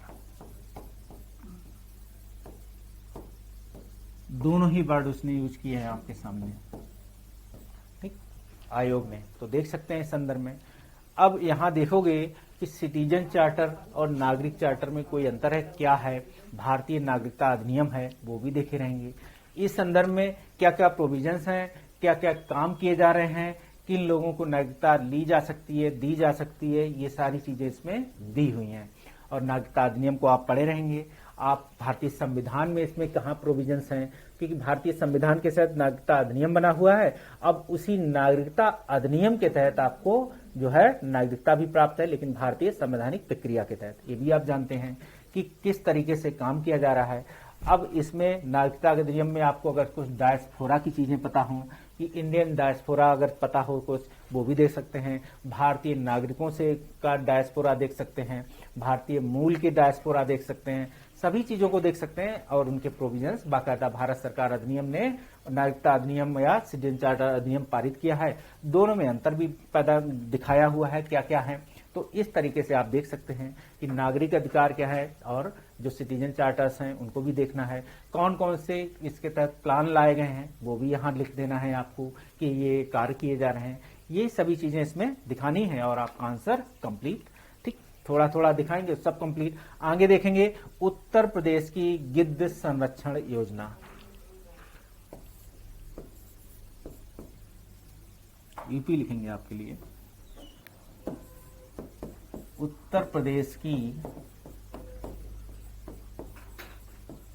गिद्ध संरक्षण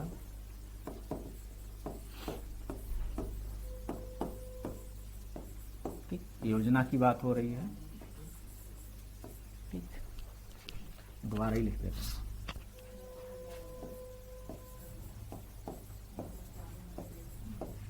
देखा, अब उत्तर प्रदेश की गिद्ध संरक्षण योजना क्यों लाई गई है, क्या भारतीय संविधान का कोई आर्टिकल इस पे काम कर रहा है, तो वो भी देखेंगे।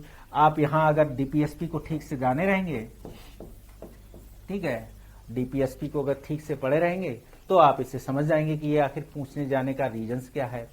और इसके साथ साथ इसको आप ये भी देखेंगे कि जो भारतीय पारिस्थितिकी तंत्र के तहत जो भी विधिक अधिनियम भारतीय संसद बनाए हुए, या कि उत्तर प्रदेश के संदर्भ में पूछा गया है, तो यूपी की योजना हो गई। सीधे सीधे लिखा भी योजना है। आखिर योजना लाने का उद्देश्य क्या है, आखिर क्यों लाई गई है, और इसी पेपर में आखिर क्यों पूछा गया है, क्योंकि इस पेपर में पूछने का मतलब है कि भारतीय संविधान में गिद्ध तो नहीं लिखा होगा, लेकिन लिखा होगा पशु जंतु जीव जंतुओं की सुरक्षा, पर्यावरण की सुरक्षा। अब ये पर्यावरण से भी मुद्दा जुड़ा है और जीव जंतुओं की सुरक्षा से भी जुड़ा हुआ है। और डीपीएसपी, आपको ये अधिकार डीपीएसपी में ये चीजें एक्सप्लेन की हुई हैं, उनके तहत ये योजना भी बनी है, उत्तर प्रदेश सरकार ने चलाई हुई है और इस पे संरक्षण कार्य किए जा रहे हैं। अब उत्तर प्रदेश तो लिखेंगे, उत्तर प्रदेश को लिखने का मतलब ये नहीं कि सिर्फ उत्तर प्रदेश के लिखेंगे, उत्तर प्रदेश के साथ भारत का भी लिख देंगे कुछ। भारत के साथ साथ, क्योंकि जब आप भारतीय संविधान की चर्चा कर रहे होंगे तो भारतीय संविधान के तहत भारतीय संसद या अन्य जगह कुछ परियोजनाएं इस पे काम चल रही हों तो उस पे भी आप दिखा सकते हैं। अब आ जाएंगे उत्तर प्रदेश को ज्यादा दिखाना है, बाकी इससे कम, तो इस तरीके से इन चीजों को दिखाना है और अपने आंसर को कंप्लीट करना है। अब बात करेंगे संदर्भ में भारतीय लोकतांत्रिक बनाम संविधान की प्रस्तावना।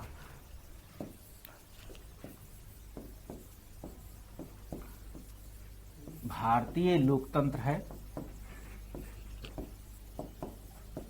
बनाम कौन सा है, प्रस्तावना कर सकते हैं, ठीक है। ये प्रस्तावना क्या है, भारतीय संविधान में दी गई हुई प्रस्तावना है, तो उसी से है। और यहां लिख भी देते हैं संविधान की प्रस्तावना भाई।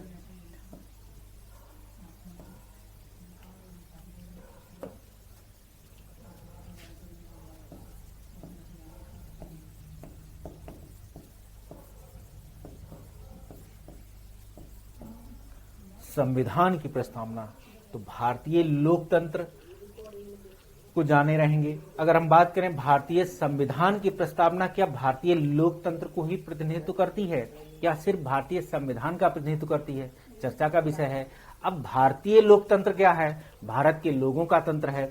और भारतीय संविधान क्या है? भारत के लोगों का संविधान है, जिसे कहते हैं। और भारत के लोगों का संविधान है और पूरे संविधान का प्रतिनिधित्व क्या कर रही है? प्रस्तावना कर रही है। तो दोनों वर्ड आपको क्या है? एक दूसरे से जुड़े हुए हैं। चाहे भारतीय संविधान की प्रस्तावना की बात हो, चाहे भारतीय लोकतंत्र की बात हो। अब भारतीय लोकतंत्र को समझे रहेंगे, भारतीय लोकतंत्र के तहत बना संविधान को समझे रहेंगे कि ये क्या है। अब भारतीय संविधान बनाया गया तो उसकी एक प्रस्तावना लिख दी गई। अब उस प्रस्तावना को देखा जाएगा कि ये प्रस्तावना भारतीय लोकतंत्र का प्रतिनिधित्व कर रही है कि भारतीय संविधान का। अगर भारतीय संविधान का प्रतिनिधित्व कर रही है तो भारतीय संविधान किन लोगों से बना है? जब भारत के लोगों से बना है तो भारत के लोगों से लोकतंत्र बना है, और लोकतंत्र से संविधान निकला है तो लोकतंत्र के लिए संविधान है और संविधान के लिए लोकतंत्र है। तो इस तरीके से चीजें एक दूसरे से क्या है? जुड़ी हुई हैं, और वही चीज आपको दिखाना है।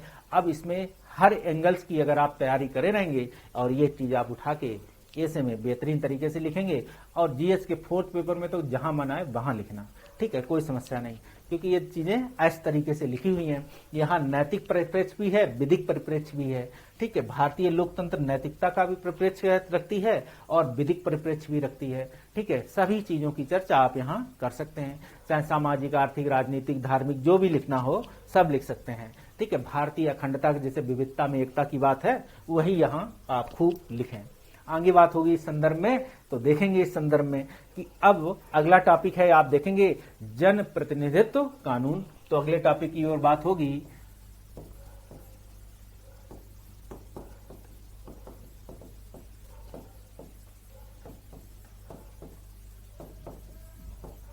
कानून।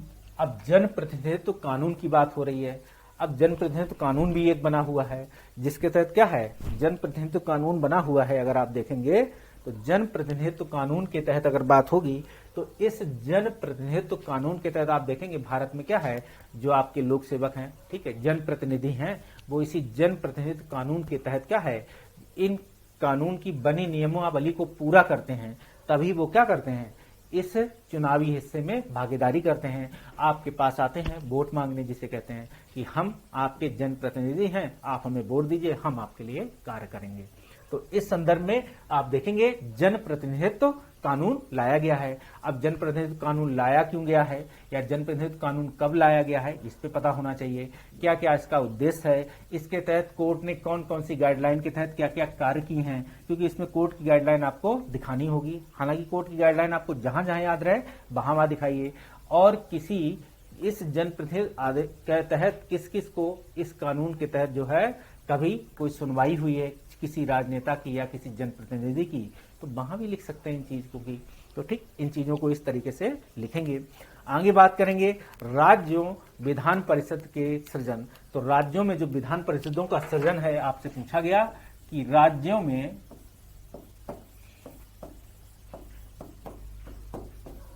विधान परिषद,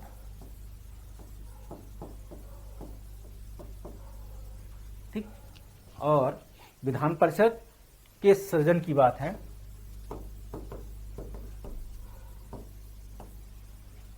सृजन व उन्मूलन की प्रक्रिया।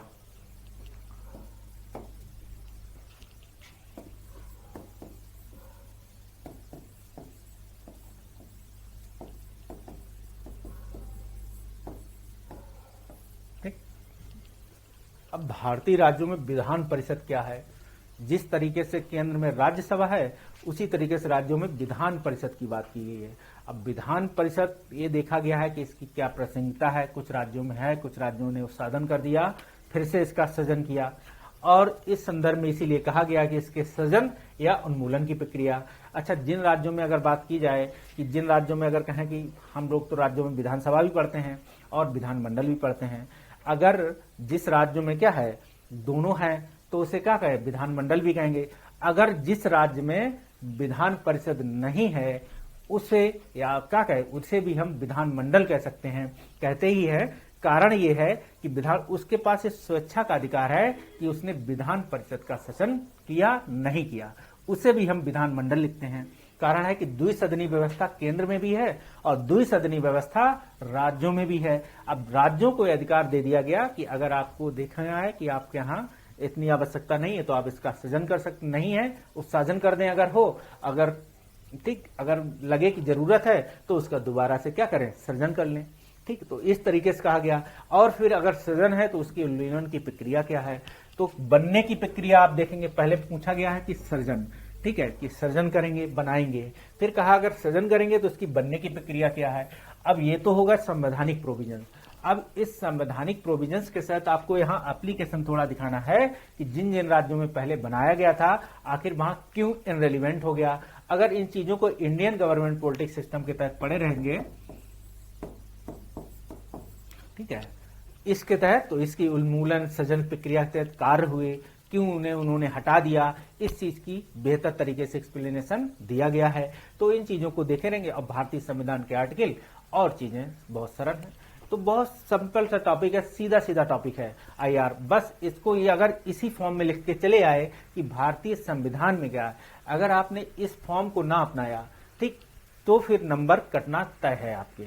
तो इसके तहत जो प्रक्रिया बनी, उत्साजन हुए, क्यों किया गया ऐसा, क्यों हटाया गया, क्या राज्यों की इच्छा पर निर्भर था, तो इच्छा पर निर्भर था तो एक बार बना लिया, दोबारा क्यों से बना लिया, तो हटाया क्यों, हटाया तो बनाया क्यों। तो इन चीजों की चर्चा आप इस पे देखेंगे तो आपको बेहतर तरीके से दिखाई पड़ेगी। आगे बात करेंगे इस संदर्भ में कि का एक देखेंगे। अभी एक कानून बना हुआ है कुछ विदेशी जिसे कहते हैं पड़ोसी देशों के संदर्भ में, जिसे कहते हैं, जिसे भारत में बहुत चर्चा का विषय था। कई सारे पार्टियों ने, कई सारे अन्य देशों के लोगों ने इसकी आलोचना भी की। आज भी शाहीन बाग इसके लिए फेमस है। आप देख सकते हैं इस संदर्भ में। तो का कानून बना हुआ था, तो का कानून क्या भारत के लोगों के लिए बना था, ये भी आपको पता है। सीधा सीधा क्वेश्चन है, करंट अफेयर्स का टॉपिक था, सीधा पूछ लिया। अधिनियम बना हुआ है और भारतीय संसद ने इस पर काम किया था कि किन किन देशों के लोगों को हम लाने की स्वेच्छा है, किन को नहीं है। तो इस संदर्भ में है, क्या इसमें भारत के लोग भी शामिल हैं, ये पता होना चाहिए। और यही विवाद का निवारण, क्योंकि इसका विवाद भी तो आप लिखेंगे आखिर ये विवाद क्या था, तो विवाद ही तो दिखाना, विवाद के तहत इसकी आप एक्सप्लेनेशन कर देंगे और आंसर फुलफिल हो जाएगा। इस संदर्भ में अगर अगला टॉपिक होगा डिजिटल भारत बनाम इसके विधिक स्तंभ, तो ये भी देखेंगे। अभी देखिए ई गवर्नेंस पढ़ा, अब डिजिटल भारत पढ़ रहे हम, ठीक है।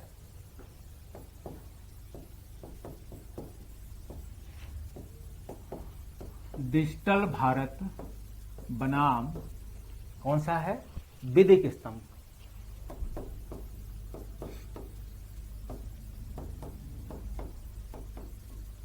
ठीक, आप देख सकते हैं डिजिटल भारत बनाम विधिक स्तंभ। अब डिजिटल भारत को तो अभी मोदी जी द्वारा खूब इसका प्रचार प्रसार भी किया गया और प्लान्स भी लाए गए, ठीक है। इससे पहले भी था डिजिटल, लेकिन अभी क्या है, ज्यादा विस्तार हुआ और कोविड-19 में डिजिटल भारत जो है खूब डिजिटल भारत हुआ। तो इस संदर्भ में देखेंगे, हम भी आपके साथ इस समय खड़े हैं डिजिटल भारत के रूप में। तो इस संदर्भ में देखेंगे और इसके विधिक स्तंभों की अगर बात करेंगे तो विधिक स्तंभ क्या है, कैसे कैसे कानूनी प्रक्रिया है, क्या काम किए जा रहे हैं।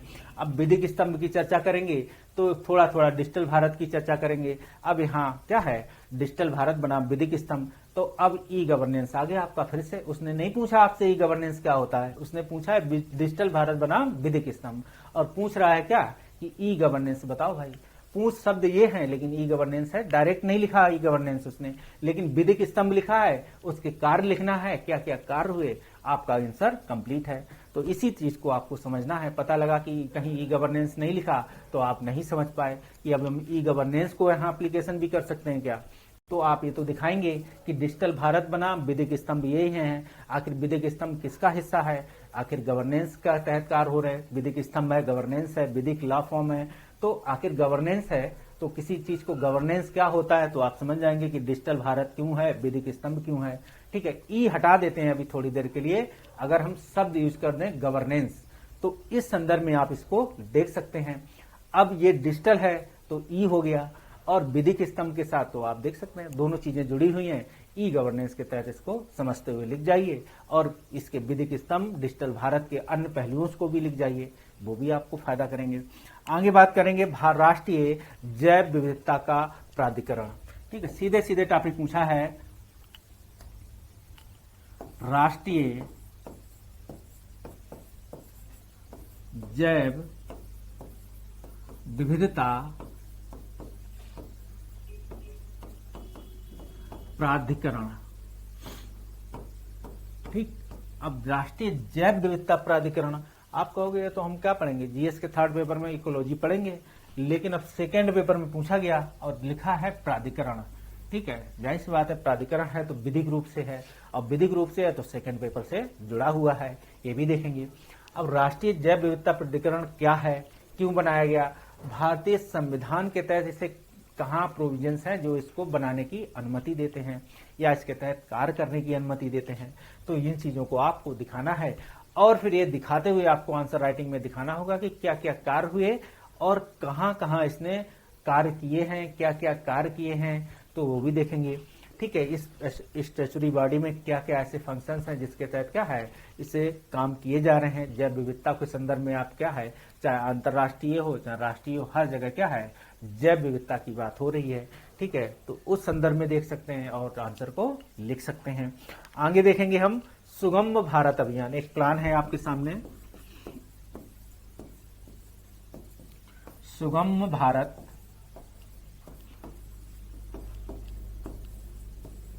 अभियान। अब सुगम भारत अभियान को देख सकते हैं।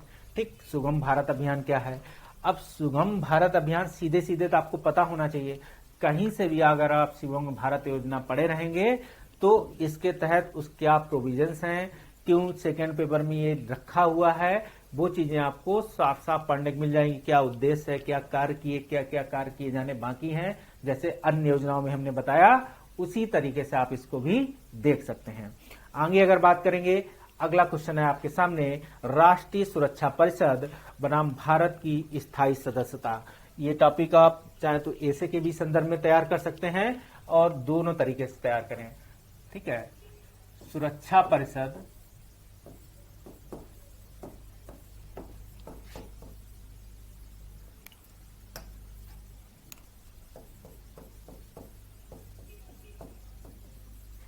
सुरक्षा परिषद बनाम भारत की स्थायी संस्था। ठीक है, मतलब सुरक्षा परिषद आपको पता होना चाहिए। ठीक है, यूनाइटेड नेशन अगर यूएनओ के बारे में पता होगा, फिर सुरक्षा परिषद के बारे में जान लेंगे, और सुरक्षा परिषद किस लिए बनी है, इसका मुख्य उद्देश्य क्या है। इसमें सदस्यता के क्रम में देखोगे तो स्थायी और अस्थायी सदस्यताओं की बात है। अब इसी संदर्भ में भारत की स्थायी सदस्यता की बात की जा रही है।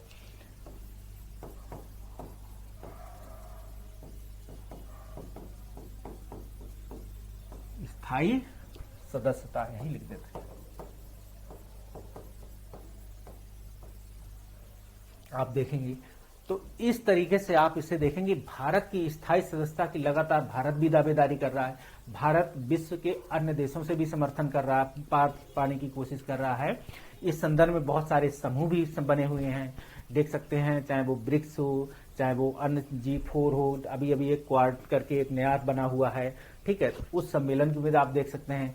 तो इस संदर्भ में आखिर भारत को स्थायी सदस्यता की दावेदारी क्यों की जा रही है? क्या भारत दुनिया का सबसे बड़ा लोकतंत्र है?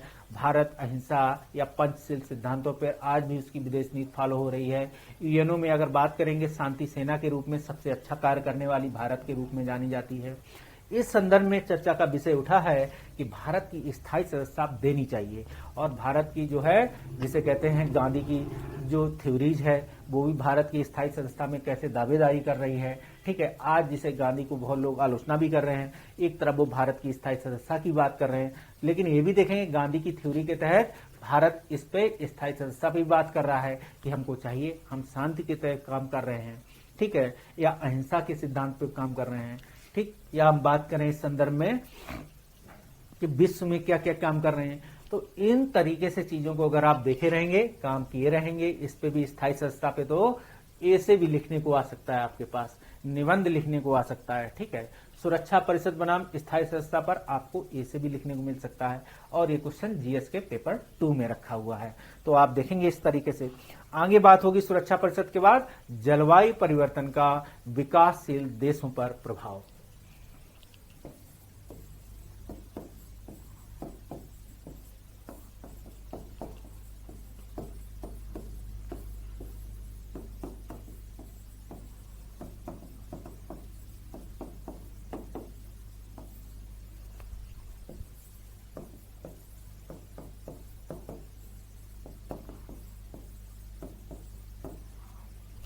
अब जलवायु परिवर्तन के संदर्भ में देखेंगे तो जलवायु परिवर्तन के अगर संदर्भ में बात की जाएगी तो ये जीएस के सेकंड पेपर में पूछा गया है। अब अगर यही क्वेश्चन आपसे पूछ लिया जाए जीएस के थर्ड पेपर में तो कहोगे ये तो यार जीएस के सेकंड पेपर में पिछली बार पूछा गया था और इस बार यहाँ पूछ लिया गया, क्योंकि ये जीएस के सेकंड पेपर में जाओगे तो खूब लिखने के विकासशील देश की इकोनॉमी में कौन से देश हैं, ये विकासशील देश क्या होते हैं, विकसित देश क्या होते हैं, इस संदर्भ में आप खूब पढ़ेंगे। अब नहीं पढ़ेंगे तो पता भी होना चाहिए कि विकासशील देश होते कौन है, विकसित देश कौन से होते हैं। अगर ना भी पूछा जाए जानकारी होनी चाहिए, तभी आप डिवीजन करते हुए चीजों को लिख पाएंगे। तो अब जलवायु परिवर्तन का प्रभाव पूछा गया विकासशील देशों पर, तो जिसे कहते हैं कार्बन क्रेडिट, कार्बन संकल्पना, अंतर्राष्ट्रीय प्रोटोकॉल बहुत सारे बने हुए हैं इस संदर्भ में, ठीक है। या चीजों को दिखा सकते हैं भारत के संदर्भ में आएंगे तो भारत विकासशील देश है कि विकसित देश है, इस संदर्भ में देख सकते हैं। तो इस संदर्भ में क्या प्रभाव पड़ा है, भारत पे क्या प्रभाव पड़े हैं, भारत को इस पे क्या कार्य कर रहा है, ठीक है, किस तरीके से विश्व के अन्य देशों से इस पे सहयोग भी प्राप्त कर रहा है या सहयोग भी दे रहा है, ये भी है। भारत सहयोग दे रहा है तो ले भी रहा है तो दे भी रहा है। तो ये प्रभाव के संदर्भ में आपको सीधे सीधे प्रभाव लिख देना है। पहले जलवायु परिवर्तन पर पता होना चाहिए और विकासशील देशों पर इसका प्रभाव। अगर आपको सीधे सीधे क्वेश्चन पूछा जाए लिख दीजिए, लेकिन प्रेजेंट टाइम सिनेरियो को देखते हुए भारत का योगदान जहां मौका मिले अंतिम रूप में जरूर उतार दीजिएगा, और भारत के किए गए प्रयास के संदर्भ में। और इस जलवायु परिवर्तन में विकासशील देश में, ठीक है, बात है अगर तो प्रभाव के साथ साथ उत्तर प्रदेश सरकार भी इस परिवर्तन, जलवायु परिवर्तन से रिलेटेड बहुत सारे काम कर रही है, बहुत सारे इनोवेशंस कर रही है, बहुत सारी परियोजनाएं, चाहे कृषि परियोजना है, इरिगेशन परियोजनाएं हो, चाहे औद्योगिक परियोजनाएं हो, उन सभी पर कार्य दिखा दे रही है। उन चीजों को भी यहाँ उतार दीजिए। तो 2-4 पॉइंट उतारना, उतारने का मतलब ये नहीं कि पूरा आप उतार देंगे, तो सब तो नहीं, लेकिन मेन पॉइंट आप यहाँ उतार देंगे और लिख देंगे, आंसर आपका कंप्लीट और नंबर प्राप्त होंगे आपको। ठीक, आगे बात होगी इस संदर्भ में। अब यूएसए बनाम ईरान के हालिया संबंधों से, अब देखिए ये संबंध हुए यूएसए और ईरान के, लेकिन पूछा गया आखिर भारत पे इसका क्या प्रभाव पड़ा। ठीक है, तो यूएसए बनाम ईरान लिख सकते हैं यहां। ठीक, ईरान की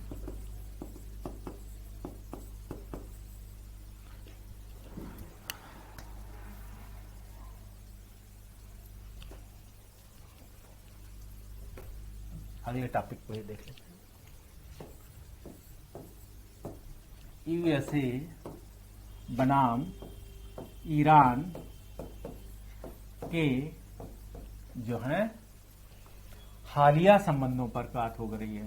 ठीक है, हालिया संबंधों से क्या हुआ,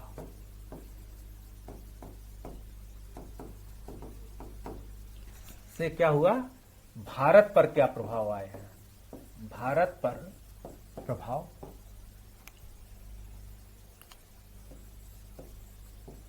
आप देखेंगे भारत पर प्रभाव की चर्चा लिखनी है। अब यूएसए ईरान का संबंध में पहले तो दो चीजें हैं, भारत यूएसए का भी रिलेशन आपको पता होना चाहिए और ईरान भारत के रिलेशन को पता होना चाहिए, क्योंकि तभी तो आपको दिखाई पड़ेगा कि हालिया संबंधों से भारत पर क्या प्रभाव पड़े हैं। तो दोनों तरीके से आपको पता होना चाहिए। फिर भारत पर इस पे क्या प्रभाव, हालिया संबंधों में जो तनाव पैदा हुए हैं वो कौन कौन से रीजन्स थे, और ईरान से भारत में जो प्रभाव है, क्योंकि यूएसए ने इस पे कुछ प्रतिबंध लगाए होंगे तो भारत में भी हो सकता है इस पे प्रतिबंध को स्वीकार या अस्वीकार किया हो, या उसके तहत भारत पर प्रभाव मान लीजिए प्रतिबंधित कर दिया कोई चीज, तो भारत तक चीज वो पहुंचने में संभव नहीं है। इस संदर्भ में देखना है। अब भारत ईरान देखेंगे और ईरान यूएसए देखेंगे और भारत यूएसए देखेंगे। ठीक है, और ईरान इसको सिर्फ इसके भी संदर्भ में देखना है। ठीक है, तो इस संदर्भ में देखेंगे और इससे क्या क्या प्रभाव भारत पर आए हैं इन दोनों देशों के बीच, जो संबंध हाल में तनाव उत्पन्न हुए थे उससे भारत में, क्योंकि ईरान क्या है, एक तेल कंट्री बोला जाता है, बहुत सारी चीजों को देखेंगे, या भारत की संस्कृति से भी जुड़ा हुआ है, इससे भी देख सकते हैं। बहुत सारे विधिक आयाम है जहां इसे एक एक आयाम को दिखा सकते हैं, क्योंकि प्रभाव है तो आप एक एरिया तो दिखाएंगे नहीं, बहुत सारे एरियाज दिखाएंगे, तो उन पे आपको चर्चा कर देनी है। थोड़ा सा हिस्टोरिकल बैकग्राउंड अगर पता रहेगा भारत ईरान का, बाकी यूएसए और हालिया इनके संबंध देख लेंगे कि पहले क्या थे आज क्या थे, आपको आंसर लिखने में आसानी हो जाएगी। आगे देखेंगे इस संदर्भ में राष्ट्रीय सुरक्षा नीति। ठीक है, आंतरिक सुरक्षा का संदर्भ है तो राष्ट्रीय सुरक्षा नीति आपके लिए आई है। ठीक है,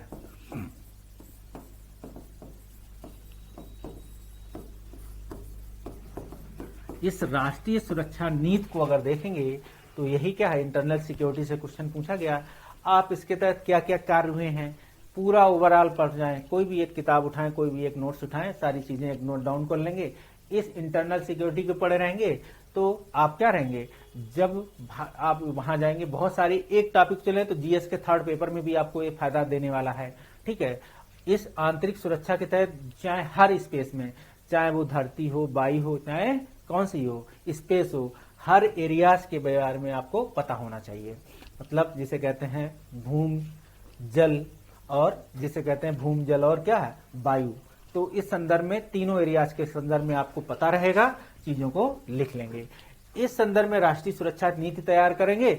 अब इसमें कोई भी क्वेश्चन पूछा जाए, चाहे वो इंटरनल सिक्योरिटी के संदर्भ में साइबर सुरक्षा का पूछ लिया जाए, ठीक है, चाहे इस संदर्भ में भारत की आंतरिक सुरक्षा के तहत जो भारत की सीमाओं की सुरक्षा है या भारत के लोगों की सुरक्षा है, इस संदर्भ में देख सकते हैं। और भारत की राष्ट्रीय सुरक्षा के तहत आप देखेंगे, एक अभी पिछला टॉपिक हमने 2018-19 वाले उससे पहले तैयार किया था, कौन सा, कि जो जिसे कहते हैं कौन सा, अरे सूचना के अधिकार के तहत जो आपकी सुरक्षा के संदर्भ में कोई बात है, या आतंक विरोधी कानून की हमने अभी आपसे बात की थी, वो भी इससे रिलेटेड जुड़ा हुआ टॉपिक है, वो भी अंतर्राष्ट्रीय कानून के तहत तो नहीं, इसके तहत ही है।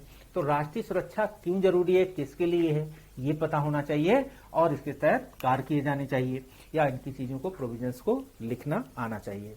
और बहुत छोटा सा नोट्स है, मार्केट में कोई भी नोट्स से उठाएंगे, कोई भी एक किताब उठाएंगे और इस इंटरनल सिक्योरिटी के संदर्भ में अगर जाना ना पड़े तो भारत सरकार का जो गृह मंत्रालय है, गृह मंत्रालय की साइट पे अगर जाएंगे तो इस इंटरनल सिक्योरिटी के संदर्भ में आपको खूब मैटर मिलने वाला है। इसी तरीके से अगर स्टेट के संदर्भ में अगर ईपी का लिख रहे हैं तो वहां की जो गृह मंत्रालय है वहां की साइट पर देख सकते हैं, कुछ प्लान है उनको देख सकते हैं। और इंटरनल सिक्योरिटी के संदर्भ में राज्य स्तरीय सुरक्षाओं के संदर्भ में राज्य क्या कार्य कर रहे हैं, हालांकि राष्ट्रीय सुरक्षा की मौदा है लेकिन राज्यों को भी अधिकार है वो अपने राज्य की सीमाओं को सुरक्षित करने के लिए या अपने लोगों को सुरक्षित करने के लिए कोई कानून बनाए, तो उस संदर्भ में भी देख सकते हैं। तो ऐसे आप देख सकते हैं। और ये भारत सरकार की गृह मंत्रालय की साइट पे जाएंगे तो इस पे आपको खूब मैटर मिलने वाला है। वही आप उतना पढ़ेंगे, चीजों को थोड़ा मैटर से देख लेंगे और अपना आंसर कंप्लीट कर लेंगे। इस संदर्भ में अगर हम अगले टॉपिक की ओर बढ़े तो देखेंगे बोडो समस्या और बोडो शांति समझौता देखेंगे। तो बोडो समस्या पहले देखेंगे, ठीक है। मान लीजिए बोडो समस्या, ठीक। अब बोडो समस्या की अगर बात होगी तो पहले तो ये पता होना चाहिए कि बोडो समस्या है क्या, भारत के किस भूभाग में ये बोडो समस्या प्रतिनिधित्व कर रही है। उसके साथ साथ आप ये भी देखेंगे कि अगर बात करें बनाम जो है बोडो समस्या के साथ साथ कौन सा है, बोडो शांति समझौता भी है, ठीक है। बोडो शांति समझौता, तो बोडो शांति समझौते की बात हुई।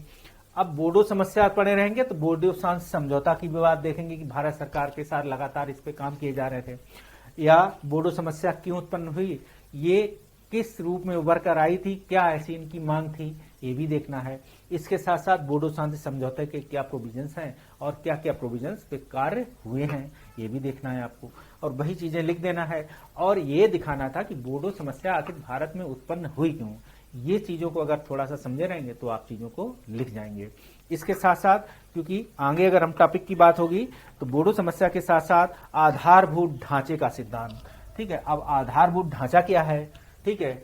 ऐसा तो नहीं है कि आधारभूत ढांचा, तो आधारभूत ढांचा पूछा गया है आपसे, आधारभूत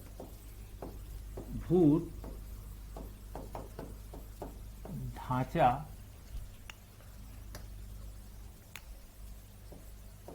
ढांचे का सिद्धांत,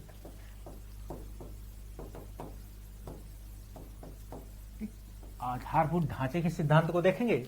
अब आधारभूत ढांचा का सिद्धांत है क्या, किसी भी आप भी एक आधारभूत ढांचे से बने हैं, उसी तरीके से क्या है आपसे बना संविधान, अब वो भी कहा कि ये भी आधारभूत ढांचे के सिद्धांत पे बना है। अब ये हुआ कि आधारभूत ढांचे के सिद्धांत पे काम नहीं हो पा रहा था, तो फिर एक केस आया होता आपको केशवानंद भारती, तो आधारभूत ढांचा पता होना चाहिए। फिर केशवानंद भारती के केस को पता वहां खुलकर सामने आया, ठीक है। तो अब जो चीज खुलकर सामने आई उसके तहत सर उसने जो जो चीजें एक्सप्लेन की और बाकी समय और इच्छा पर छोड़ दिया कि जब समय आएगा तब बताएंगे। तो उस आधार को देखेंगे कि आधारभूत ढांचे के सिद्धांत क्या है, ठीक है। उससे पहले के विवाद पता होंगे और फिर इस आधारभूत ढांचा क्या है, इस आधारभूत ढांचे के तहत क्या क्या केस हुए, उन चीजों को आप देखे रहेंगे। बेसिकली ये न्यायिक प्रक्रिया के तहत इनको देखेंगे या सुप्रीम कोर्ट की गाइडलाइन को अगर फॉलो करेंगे तो आप बेहतर तरीके से इसको आंसर फुलफिल कर जाएंगे। आगे बात है अगला क्वेश्चन, भारत में प्रधानमंत्री की उभरती भूमिका, ठीक है। भारत में प्रधानमंत्री की उभरती भूमिका की बात हो रही है, ठीक। भारत का प्रधान जिसे कहते हैं भारत के लोक सेवक का प्रधान, जिसे ये तो नहीं कहेंगे लोक सेवक का प्रधान, कोई और है, भारत का प्रथम व्यक्ति। तो भारत के प्रधानमंत्री की उभरती भूमिका के संदर्भ में बात करेंगे। अगर आप देखोगे तो भारत का प्रधानमंत्री अगर संघीय व्यवस्था में केंद्र में देखोगे तो व्यवहारिक रूप में अगर देखोगे तो प्रधानमंत्री मुख्य रूप से, अब प्रधानमंत्री उभरती भूमिका के संदर्भ में चर्चा क्वेश्चन पूछा गया है तो ये देखेंगे कि भारत की लोकतांत्रिक प्रक्रिया भी समझ में आनी चाहिए आपको। भारत की लोकतांत्रिक प्रक्रिया, संसदीय प्रक्रिया में जो बात है वहां प्रधानमंत्री की भूमिका, भारत के संविधान के तहत जो प्रोविजंस है, भारतीय संविधान में मंत्रिमंडल का जिसे कहते हैं मंत्रिपरिषद, तो उसकी भूमिका में देखेंगे प्रधानमंत्री को। फिर भारतीय लोकतंत्र में भूमिका देखेंगे, उसके तहत प्रधानमंत्री पद पर बैठा व्यक्ति प्रधानमंत्री पद की गरिमा को करने के लिए क्या क्या प्रोविजंस हैं भारतीय संविधान में, क्या क्या भारतीय संविधान के तहत कोई प्रधानमंत्री पद पर बैठे व्यक्ति को किस तरीके से गरिमा का ख्याल रखते हुए उसके प्रति आपकी अगर आलोचना भी करनी है तब भी आप गरिमा कर रखना है ध्यान। तो उन चीजों को ध्यान रखते हुए सारी भूमिकाओं को देखना है और भारतीय लोकतंत्र में लोगों की भूमिका को दिखाते हुए इनको चीजों को दिख सकते हैं, बेहतरीन तरीके से आंसर लिख सकते हैं इसे। अब यहां अगर बात करें तो आने वाले समय में ये टॉपिक आपको ए से भी मिल सकता है और देखेंगे क्या है। अभी कुछ 5 साल अगर 10 सालों की अगर पीछे चले जाए तो बहुत समय तक कोलिशन गवर्नमेंट फॉर्म था, लेकिन प्रधानमंत्री की उभरती भूमिका जो है भारत के एक हिस्से में क्या है, पूर्ण उत्तरदायित्व सरकारों का दाम दे रही, 5 साल स्थायित्व सरकारों का काम कर रही हैं, वो भी इस प्रधानमंत्री की भूमिका का ही रोल है। ये भी आपको दिखाना, जितने एंगल आप देख सोच सकते हैं सब सोच डालिए और आंसर को फुलफिल कर दीजिए। अब इसके तहत भारतीय संविधान के प्रोविजंस, भारतीय इंडियन गवर्नमेंट पॉलिटिकल सिस्टम के तहत इस प्रधानमंत्री पद की इतनी भूमिका क्यों भरी, क्या भारतीय संविधान में संघीय व्यवस्था है, इसके तहत केंद्र में प्रधानमंत्री बैठा है वही प्रमुख है, भारतीय संवैधानिक प्रक्रिया जिसे कहते हैं संघीय व्यवस्था है, अर्धसंघीय व्यवस्था है, या जो संसदीय प्रक्रिया के तहत जो केंद्र और राज्य बने हैं उसके तहत जो अधिकार क्षेत्र केंद्र के पास हैं, यहाँ केंद्र राज्य संबंधों की भूमिका को भी आप दिखा दें। केंद्र राज्य संबंध देखे रहेंगे तो केंद्र राज्य संबंधों की राज्य संबंधों में केंद्र की भूमिका अगर आपको दिखाई पड़ेगी तो प्रधानमंत्री की भूमिका आपको स्वयं दिखानी पड़ेगी। तो यही सारी चीजें आपको देखे रहना है। आगे अगर हम बात करें इस संदर्भ में तो भारत के संविधान में जीवन के अधिकार की समीक्षा पूछी गई है, ठीक है। भारत के संविधान में बोला गया है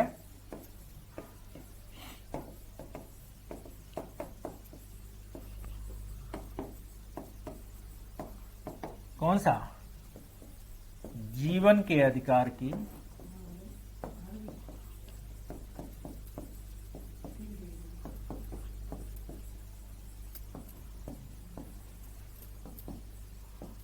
समीक्षा। तो जीवन का अधिकार आपको मिला हुआ है और हर व्यक्ति को मिला है, ठीक है। तो जीवन का अधिकार की पहले देखेंगे, जीवन का अधिकार आपको भारतीय संविधान में पूछा गया है। तो भारतीय संविधान में जीवन के अधिकार की चर्चा किस भाग में की गई है, कौन से आर्टिकल में की गई है और इस जीवन के अधिकार के तहत समीक्षा पूछी गई है। तो आपको सुप्रीम कोर्ट की इसके तहत गाइडलाइन भी आई है।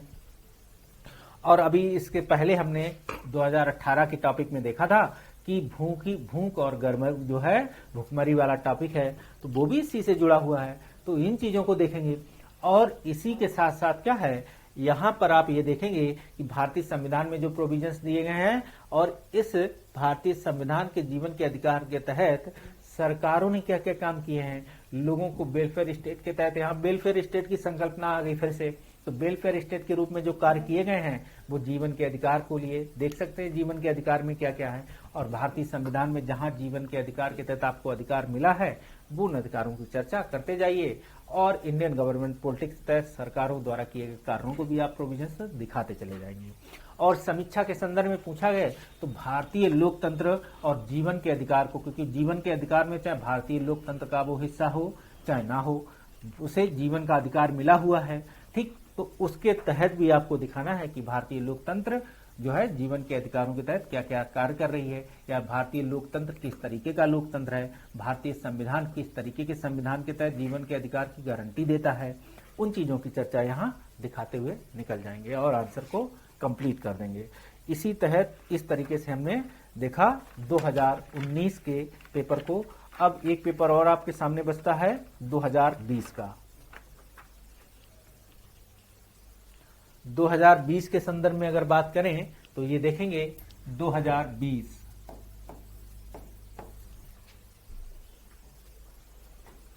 तो 2020 के संदर्भ में देख रहे थे, तो इसी संदर्भ में देखेंगे 2020।